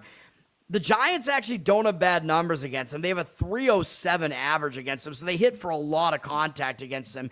Their OPS isn't that high. It's 742, but that's still kind of average. 15-4 strikeout walk ratio and 75 at bats. I don't know if I really want to trust Lopez here, man. Making his return to the starting rotation. Overall numbers worry me. Matchup numbers would worry me. Trevor McDonald was supposed to pitch for the Giants, and he doesn't look like he has an injury, so I don't know if they're going to start him or not. I think the reason why he might not start is because he hasn't been pitching well, but I don't know. If he does pitch, he's got a 4.93 ERA, 1.34 whip. He's been inexplicably bad at home, 6.1 home ERA. Again, it makes no sense because this is a more pitcher-friendly park, but McDonald has been pretty bad this past month. He hasn't even made it 4 innings in his last 2 outings, both against the Cubs, though. But he also has a 15-12 strikeout walk ratio this month. That is some bad stuff. Overall numbers don't look too bad. Low hit rate. His walk rate is becoming higher, though. And his strikeout rate is okay. He's got a lot of ground ball outs, which is good. But I don't think he's that bad of a pitcher, but he's not in good form right now. I could not back him here, even though Atlanta doesn't have any experience against him, so he does have an unfamiliarity edge if he does even pitch here. But I don't know, man. I mean, there are some advantages for Atlanta here. It looks too easy, though, to play Atlanta at minus 120 or less than that.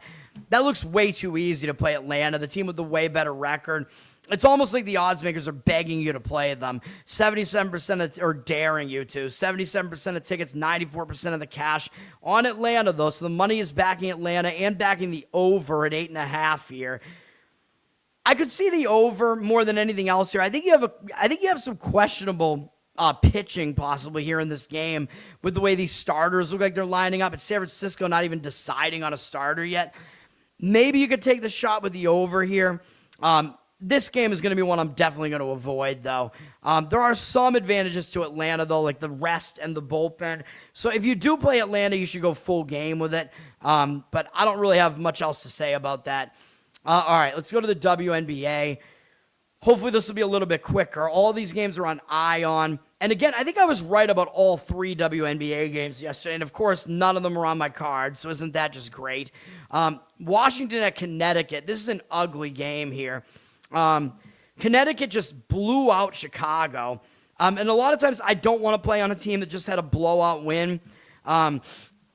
Because it looks too good, right? You win by 30 points. I think you could be in line for a little bit of a letdown. But in this case, maybe not, because Connecticut just ended a bad losing streak. They'd lost 7 games in a row. I think Connecticut's bad. They're the worst team in the league.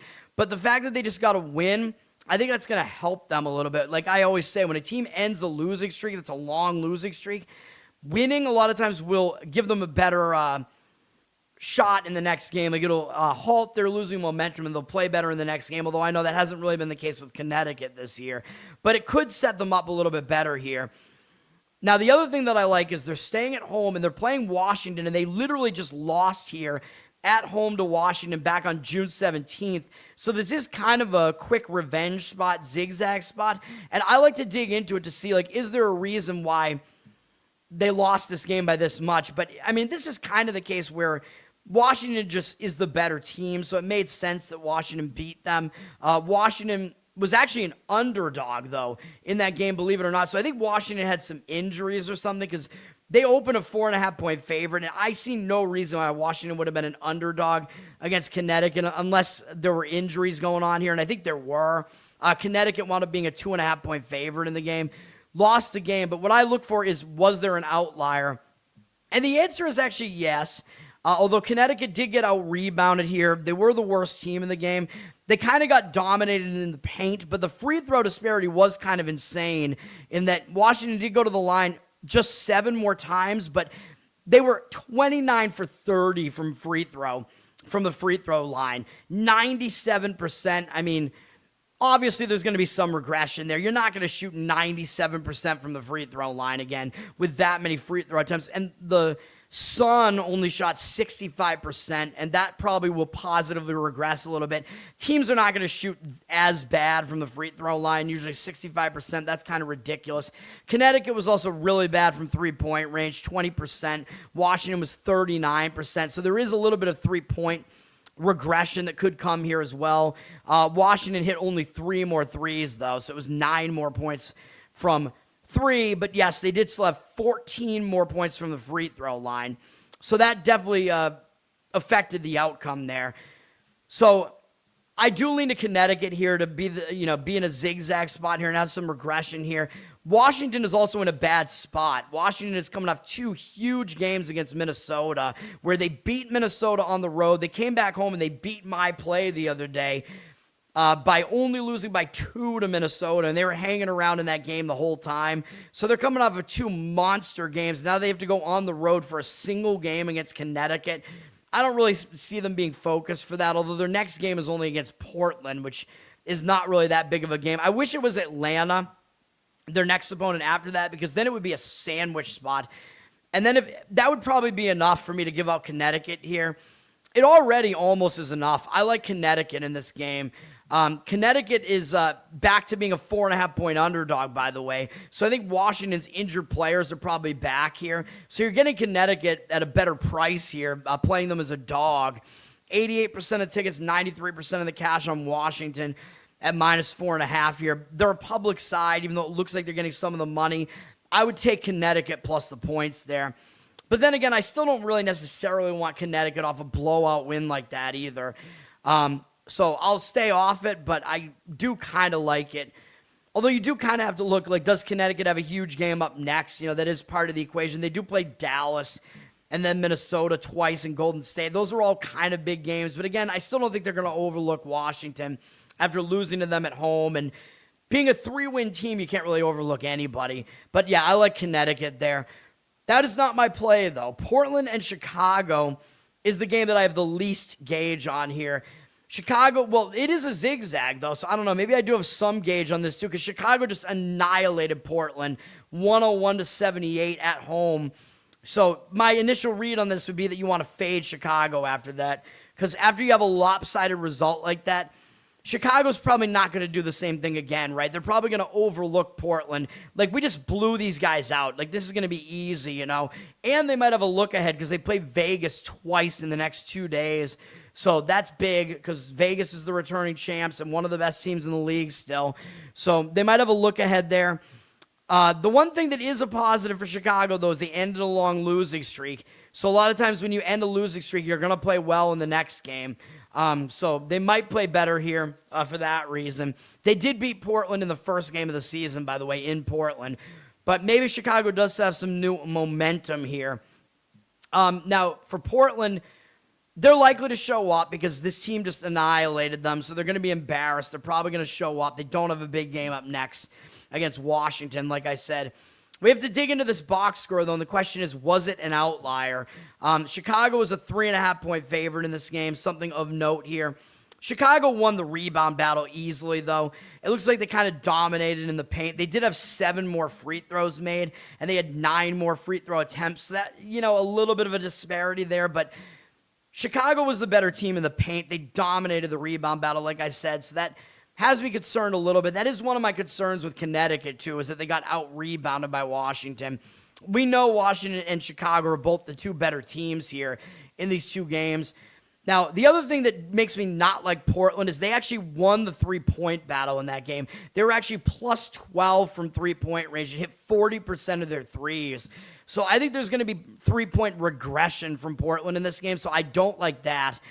And Chicago could have some shooting regression in general, though, because they did shoot 52% from the field.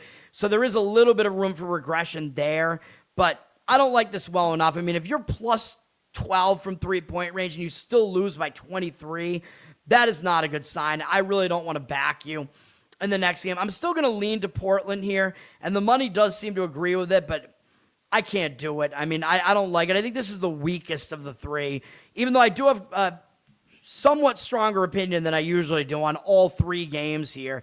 Minus 4.5 is the price here on Chicago, so they're actually laying a little bit more than they were in the last game. So it looks like the zigzag does kind of make sense here. You're getting like an extra point of value with Portland there based on what the line was in the previous game. 64% of the tickets are on Chicago, 68% of the cash on Portland. So the money agrees with me pretty strongly. It looks like a pros versus Joes market scenario there with the money backing Portland. And that means my last play of the day is in this last game.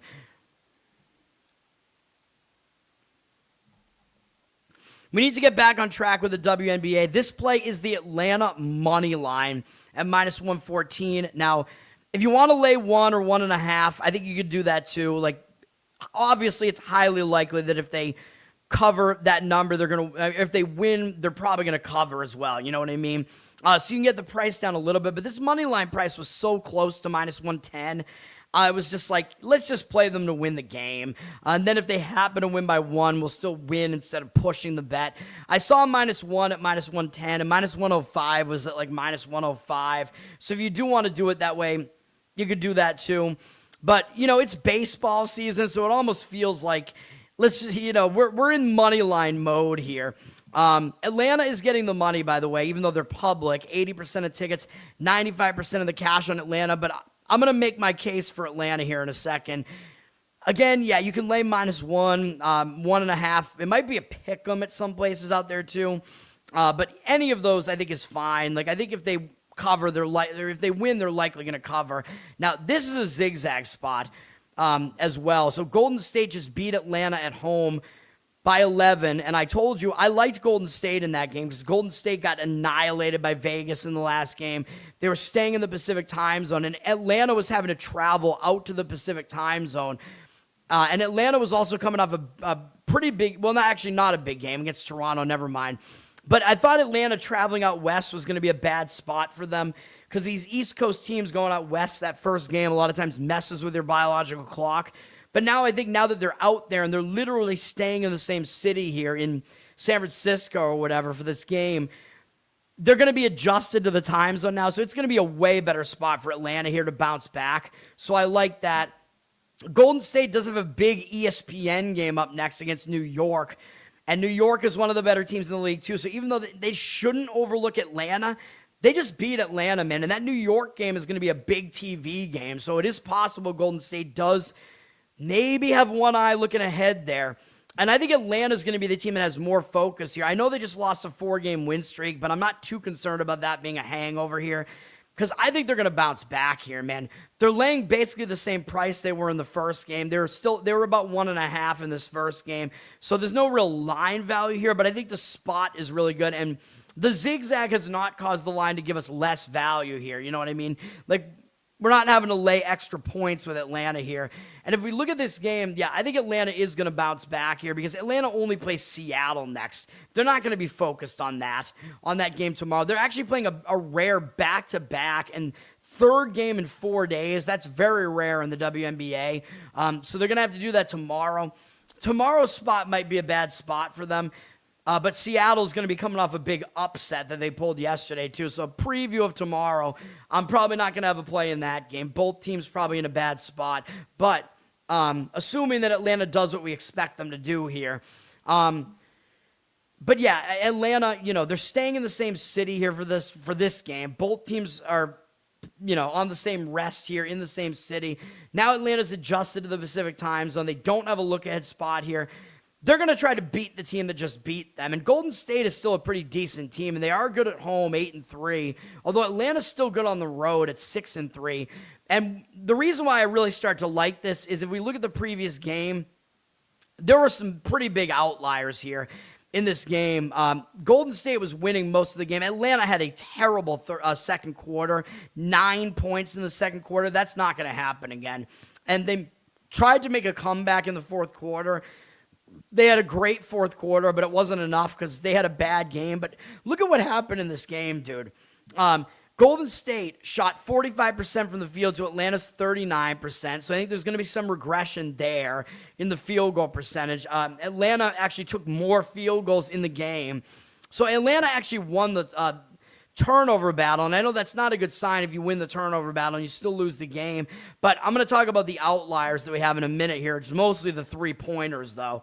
Atlanta did win the rebounding battle. So you see a team winning the rebound battle, usually that indicates that team is going to be close to winning the game. So I think Atlanta's the better team in the paint. And yes, Atlanta did, they have Angel Reese. So Atlanta did go to the line 10 more times. And usually I'm going to say, well, I don't like that because if you lose the game and you have that much of a free throw disparity, you know, that's bad. But the thing was, the disparity was really the percentage. Atlanta only shot 55% from the free throw line. They're not going to do that again. Even if Angel Reese is terrible at shooting, 55% is ridiculous. You're not going to shoot 55% again from the free throw line. So if Atlanta's going to go to the line more again, which there are some reasons why they did that, because they're a better team at drawing fouls, they should shoot better than that. So I think there's going to be a regression there, but the huge regression point here is clearly the three-pointers. Golden State was plus 33 from three-point range in that game, and they only won by 11. So I think that's a really bad sign for Golden State. They hit 11 more three-pointers in the game. They hit almost half of their threes, 47%, 15 threes to Atlanta's 4. You are not going to see anywhere close to that much of a disparity again there. Even if Atlanta does like to play on the inside and they don't take that many threes, Golden State, I mean, there's a lot of variance with the three-point percentage there. They're not going to hit 47% again. And Atlanta is probably not going to shoot 22% from three again either. So that is a massive disparity there. Huge outlier there. I think that's going to regress back to some sort of mean. We're going to zigzag. We're going to take Atlanta. That is my one play there. And you're getting the better team here, too. So that I do like that as well when you're getting the better team. And they might be getting overlooked a little bit. So we'll take Atlanta there to win in a good spot to do it. And then we have World Cup, where I'm not going to play any of these games today, but we do have some interesting games. In the afternoon, we have 2 games in the afternoon.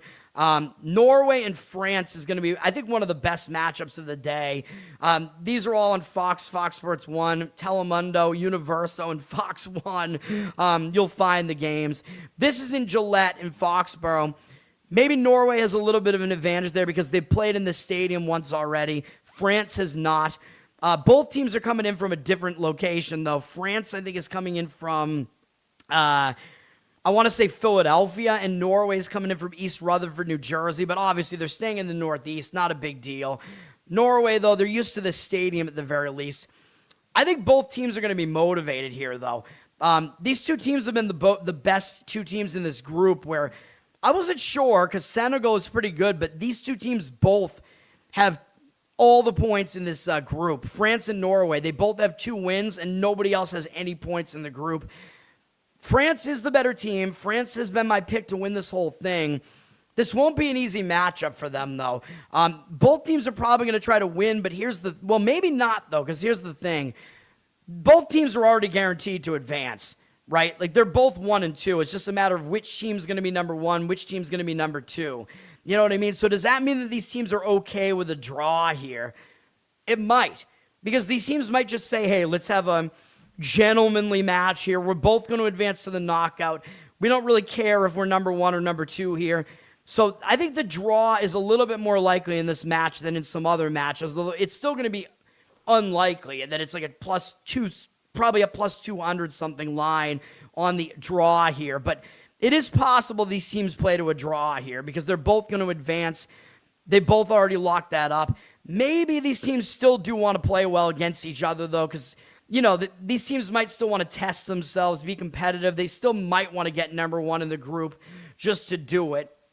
In Group I, France is the better team at minus 155. I don't know, man. I don't think I would want to play it that way, though. I think maybe an over might be a way to look here. The total is high, though, at 3.5, but it is high for a reason. You got two really good offenses here. Norway with Holland, he's one of the best scorers in all of soccer, like in the entire world. He's really good. And France has Mbappe. And these teams are also pretty deep, like offensively. These teams both can score a lot. So, especially if it's more of kind of a gentlemanly game and it turns into a little bit more of a scrimmage, I think you will see some goals here. So maybe an over could be worth a look there. I would not want to try to figure out the side, though. France is the somewhat better team, though. And I think France, may be the best team in the entire nation, but we'll see. Senegal is playing Iraq. Senegal is a huge favorite, minus 425. This is in Toronto.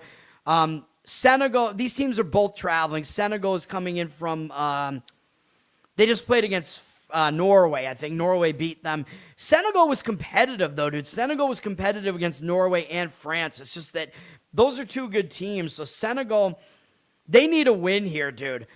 They need to get 3 points. Like, if they're going to have any shot, they're in trouble of possibly not advancing here. But if they win, they're going to be above Scotland. So Scotland really needs Senegal to not win here, I'm pretty sure. But that is not going to happen. Senegal is going to win, I'm pretty sure. And they're going to get their 3 points, and they're going to have a positive goal differential, and that'll put them above Scotland. So Scotland, they might be out, dude. Scotland needed Ecuador to draw yesterday, and they didn't. Like, I was rooting for the draw because I still would have won with Ecuador. Ecuador had to get that late goal or whatever, that other goal, and win, So, unfortunately, I think Scotland is looking more and more likely that they're going to be eliminated. Senegal is going to win. Iraq is bad. This game is in Toronto. Iraq is coming up from losing to France. They played in Philadelphia, and Senegal's coming up from whatever that was, New York, the New York area. Yeah, I think Senegal wins. I don't have a whole lot else to say about that. The total's high. I think this is the type of game where maybe it's a Senegal over their team total type of situation, because they're going to need to score at least some goals here, because the goal differential might wind up mattering with all the ties that might happen for the third place teams. So Senegal has some reason to try to score goals here. So they might very well do that. This next group here, Cape Verde and Saudi Arabia, this is ridiculous. On Fox Sports 1, this game is in Houston. I think one of these teams might be coming up from playing in Mexico. Is that right? Maybe that's not right. Saudi Arabia is coming off getting blown out by España, Spain. We had a win in that game with the Spain team total over, although, yes, we got helped by an own goal there, but whatever. This game was in, where was this game? Why doesn't it tell me? Come on, man. I just want to know where the game was. Maybe I have to go to the recap. Yeah, this game was in Atlanta, Georgia. That's right. I forgot about that. So Saudi Arabia is going to Houston from Atlanta, and I think Cape Verde, where were they at? They might have been in Mexico, dude. No, they were in Miami. I don't know why I'm thinking that. But Cape Verde is coming off of two ridiculous draws. Like, this Cape Verde team is not actually that good, dude. And they're coming off of a draws as huge underdogs against Spain and Uruguay. I don't like this for Cape Verde, man. Even though they're going to try to get third place here, like, they do have a chance to win. And if Cape Verde wins, they're going to advance. Because if they win here, they're going to have 5 points. So they're going to advance, and it's going to fuck Scotland even more. So, yeah, Cape Verde, they're the better team in this matchup at plus 165. But to me, I think they've looked too good, dude. They're kind of like the hype team right now because they've pulled off these draws. But I talked about how Spain dominated them in that game. You know what I mean? Like, that was a bullshit draw. It was very misleading. Uruguay did kind of dominate their game, too, against Cape Verde. If you look at what happened in this match, Uruguay expected goals 2.32 to 0.89. They won the possession battle easily. They just didn't get a lot of shots on goal. I mean, Uruguay, not the greatest offensive team here. But, yeah, I think it was kind of misleading. So Cape Verde could be in a letdown spot, dude. They've overperformed in the World Cup here with these 2 draws as a big underdog. So I kind of like Saudi Arabia here. You're getting like almost the same price on the money line, but I think, I don't know what you would want to do here, man. Like, you're going to have to pay a price. That's my issue with it. Like, if you want to go Saudi Arabia plus the half goal, or if you want to go Saudi Arabia win draw, you're looking at like a minus 200 price, or maybe minus 180 price or something like that. So even though I like Saudi Arabia kind of here, you know what you could do, though? I'm thinking about this. What does the draw no bet look like for Saudi Arabia here? Let me see. I'm not going to add this as a play or anything, I don't think, but I know this show's going to go long again. But let me see what does the draw no bet look like? That's something I haven't really talked about too much, but that basically means that a draw is going to push rather than give you a win. So that means the price is going to be somewhere in the middle of those two. Let me look. People don't usually go to that market, but let me look. Draw no bet. Yeah, that's the best way to play this. Draw no bet, Saudi Arabia, minus 110. That would be what I would do in this game. So that means if they win, you're going to win your bet. But it's less risky, because if they draw, you're just going to get your money back. So I think that's what I would do. I would take Saudi Arabia, draw no bet. That's the way I would play that game. And you get it right at that minus 110, so it's right in that price wheelhouse that I like. So I almost forgot about that market. But yeah, I think, it's just that Cape Verde has massively overperformed, dude. That's the thing. So that might be the way to play that. I'm not going to put that on my card, but I think that's what I would do in that one. Next game is Uruguay and Spain, and this game is in Mexico for some reason. So both teams are having to travel from the States to Mexico. Spain from Atlanta, Uruguay from Florida. This game, Spain is not favored by that much, dude. They're at minus 145, and that kind of tells you maybe Spain doesn't have the most motivation here. And if you look, well, Spain, they actually still haven't clinched number 1 in their group. They actually have not even clinched advancing, actually. So Spain does still need to at least get 1 point here to make sure that they advance, because Cape Verde could win today, and that would give them 5 points, and Uruguay could beat Spain theoretically and get 5 points. So if those two things happen, Spain is going to be a third-place team. They'll still advance, though, probably, because their goal differential... Oh, actually, they'll have 4 points, so they'll still advance. But Spain doesn't want that, I don't think. I don't think they want to fall into third place. They want to make sure they advance. So I think Spain does at least have some motivation here, although Uruguay certainly is the more motivated team here, because they could definitely get eliminated here. If they don't pick up a point here, they're done. Like, they're not going to advance with 2 points. You know what I mean? And Uruguay is a team that has a decent, soccer history. They don't want that to happen. Like, they should be advancing in this tournament here. So Uruguay needs to try to do something here. So they're going to be the more motivated team here. That's probably the way I would look here, Spain is definitely the better team, but the motivation, I think, does go to Uruguay a little bit here. Uruguay, whatever. Spain only minus 145. It looks way too easy to play Spain here, although, again, it's going to be one of those ones where the professional bettors are going to tell you, well, the line is lower because everybody knows Uruguay is in a must-win spot, you know what I mean? Or at least a must-draw. And if they draw, they might still get eliminated. So it's kind of a must-win for Uruguay here. And the odds makers will tell you you're paying for that. So they're going to tell you there's value on Spain here. But you know what I say, and it worked out for us yesterday, although one of those teams was not in a must-win, Turkey. It was just a kind of scrimmage-esque type of game. I thought Turkey was just going to be trying to avoid embarrassment, and they did. But this game, I would still lean to Uruguay here. I like the motivational edge. When you have an underdog that you know is going to be motivated, like, I agree with what the professional bettors are saying, but I think in a must-win, the teams that I want to avoid are the teams that are favored. You know what I mean? Because the pressure's really on them. The team that's the underdog, people don't expect them to win. So they can still get overlooked. And you're getting an underdog price on the more motivated team. So I would look at Uruguay here, plus the half goal, or win/draw, whatever gives you the best number on that. You're probably looking at like plus 125 or something like that there. That's what I would do in that one. Then we have the late games in the Pacific Coast here. Seattle has Egypt and Iran. And I don't know if you saw that Seattle is trolling these countries by making this a pride event.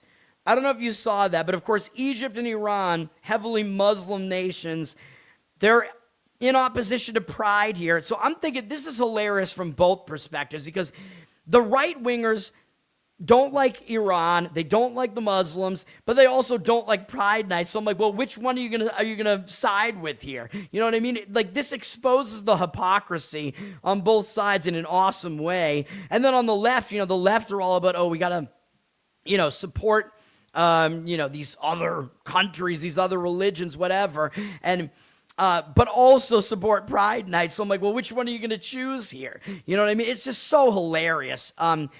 It's just, I don't know, man. It's like idiocracy. I don't know what to say. Like, obviously, I don't think it's a good thing. I think this whole pride thing, I mean, it's just stupid. It's just trying to force it down everybody's throats. But in this particular case, it is a troll, and it is kind of hilarious. So it is ridiculous. But focusing on this game, Egypt is the better of these two teams, although not by much. They're plus 150. I believe Egypt is coming in from, I want to say they were in Vancouver, and Iran is coming in from California. So this is actually a bad spot for Iran, though, in a way, because Iran is, remember, I told you, Iran's not allowed in the country, and their fans are not allowed into the country. I don't think so. The U.S. is screwing over Iran just because of the war stuff that's going on, which is bullshit.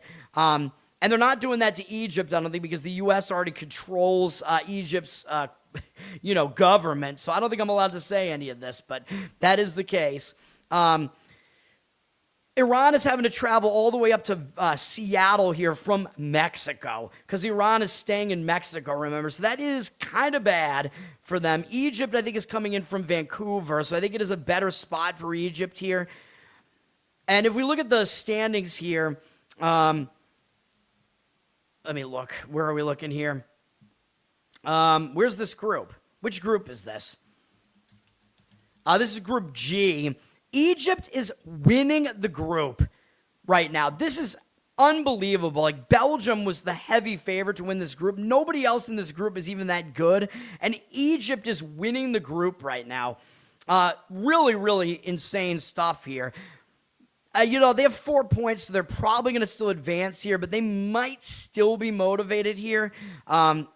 Just to avoid falling into third place and to try to win the group. I'm not sure, but Iran has more to play for, though, because Iran is playing to avoid elimination here. Like, Iran is going to need to pick up at least a point here to avoid elimination here, and maybe more than that. They're going to need to win, probably. So I think Iran's going to be motivated here. And Belgium is right on their ass. Belgium is at 2 points, and I think there's no way that Belgium loses to New Zealand.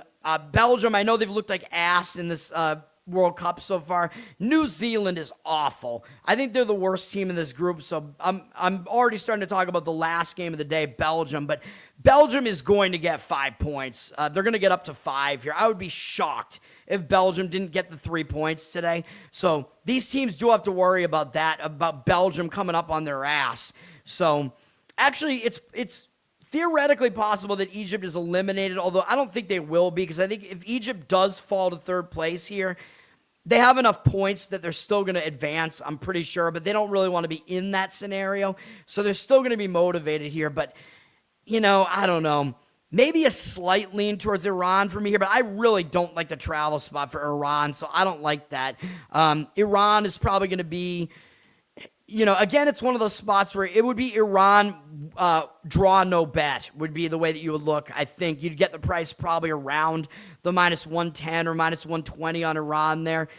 And then Belgium against New Zealand. Belgium, I think they're staying in Vancouver, if I'm not mistaken here. Or no, I think New Zealand actually is. I think New Zealand is staying in Belgium. New Zealand just lost to, Egypt. New Zealand had a draw with Iran, but New Zealand has not faced anybody nearly as good as Belgium in this World Cup so far.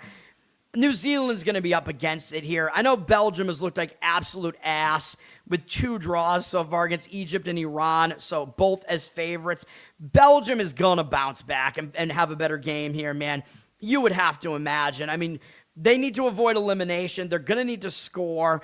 The total's 3.5, which it is a lot of times in these lopsided matchups because the better team usually tends to score more goals in those matchups. So you know what I'm looking at here. I think Belgium over their team total is the right approach here. Belgium, I think, is traveling in from, I want to say they're coming in from California, though. But they are staying on the Pacific Coast, so travel doesn't really help them here. I do worry a little bit, though, that Belgium just hasn't looked good, though. Like, it's not one of those situations where those results were that misleading. You know what I mean? Like, Belgium's offense has really looked bad in those first 2 games. But because they've looked bad, and this is an easy matchup for them, and they need to win this, and they probably want to pad their goal differential here as well. Belgium over team total is what makes sense here. I think you're going to need, in these team totals that I liked here with, Senegal I kind of liked, but I think this one is the best one. It would be over 2.5, I think, with Belgium here. I think that's what I would do in that game. I kind of like that one, to be honest. Like, I think out of all the games today that I like the best, Saudi Arabia, draw no bet, I like, because I think Cape Verde is just way overhyped. But also Belgium has just looked too bad. They're not that bad. So I think Belgium, team total over also makes sense here. But I'm going to avoid them. I just don't feel strongly enough about those. There are some issues that I have with those. So I'm going to stay off of it. Long show today, but that's how I look at these.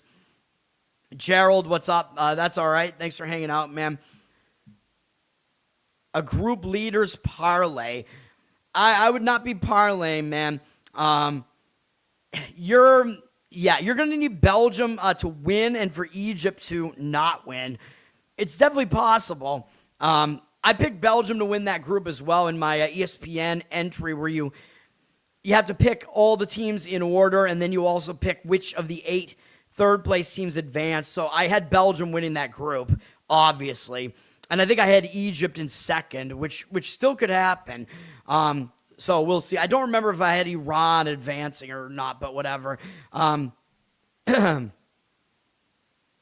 7 of 12. I'm not sure. I don't know what you're talking about. So you have a 12-leg parlay. I hope you didn't actually bet that unless it was some sort of like promotion or something where it's just like, I don't know, like you're just having fun with some gambling there. But anyway, that's going to do it. I got to get out of here. I got to eat lunch too and get my videos up. We have 3 plays today. Baseball, Astros and Tigers over the 8.5. We have under in the first half of A's and Angels, under 4.5. I kind of like that one with that pitching matchup. And then WNBA, we're playing on the Dream, the Atlanta Dream. We could dream that we can get that one right. Oh, and dude, how did I not put my banner up? I think I had it up and I took it down. I apologize. That's going to do it, though. The banner's back up again. I appreciate it, everybody. Learn to Toad on Twitter. Learn to Toad on Instagram. Like and subscribe to the channel here, and you'll get notified when I go live. We got to get to 500, man. Come on, let's get more people watching this. We're still on a really nice run. We still had a good year, too, so come on, man. World Cup's been going well, though. I know I haven't given out any World Cup plays today. What else was I going to say? Not covered. Well, yes, covered in Uke on YouTube, my Uke channel. You can check that out. Listen to the show on audio. That helps me out as well. So the numbers are going up slightly on audio, so check that out.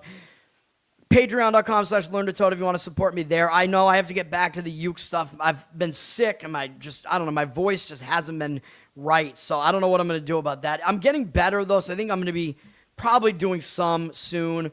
And then, and I do still want to do some Uke Hangout streams. I keep talking about that, but there are a lot of things I have on my mind that I haven't gotten to doing yet. And then, what else? Loser Cast every Tuesday night, although we're on Monday this week. You can go find that episode. Check it out. The New York Giants G-Spot podcast will return at some point, and I will be on Nephilim Death Squad this afternoon, so I got to get some lunch done, and then I think 2 p.m. I don't know if it's live, though, if they're just recording it, but NDS is having me back on today, so for those of you that like those guys, which I do as well, I'm I always kind of throw a wrench into what they usually do, and it becomes more of like a Tower Gang-esque show because I can't really do anything else, so except for this. So go check that out too. Yeah, you're definitely a degenerate. Dude, I recommend against parlays. Like, it's a losing bet long term. So everything for me is straight bets. That's going to do it. I appreciate everybody. Peace. But don't you go quiet, don't you fade from the floor. Your name still means something to somebody for sure. Put the glass down, baby. Look at me now.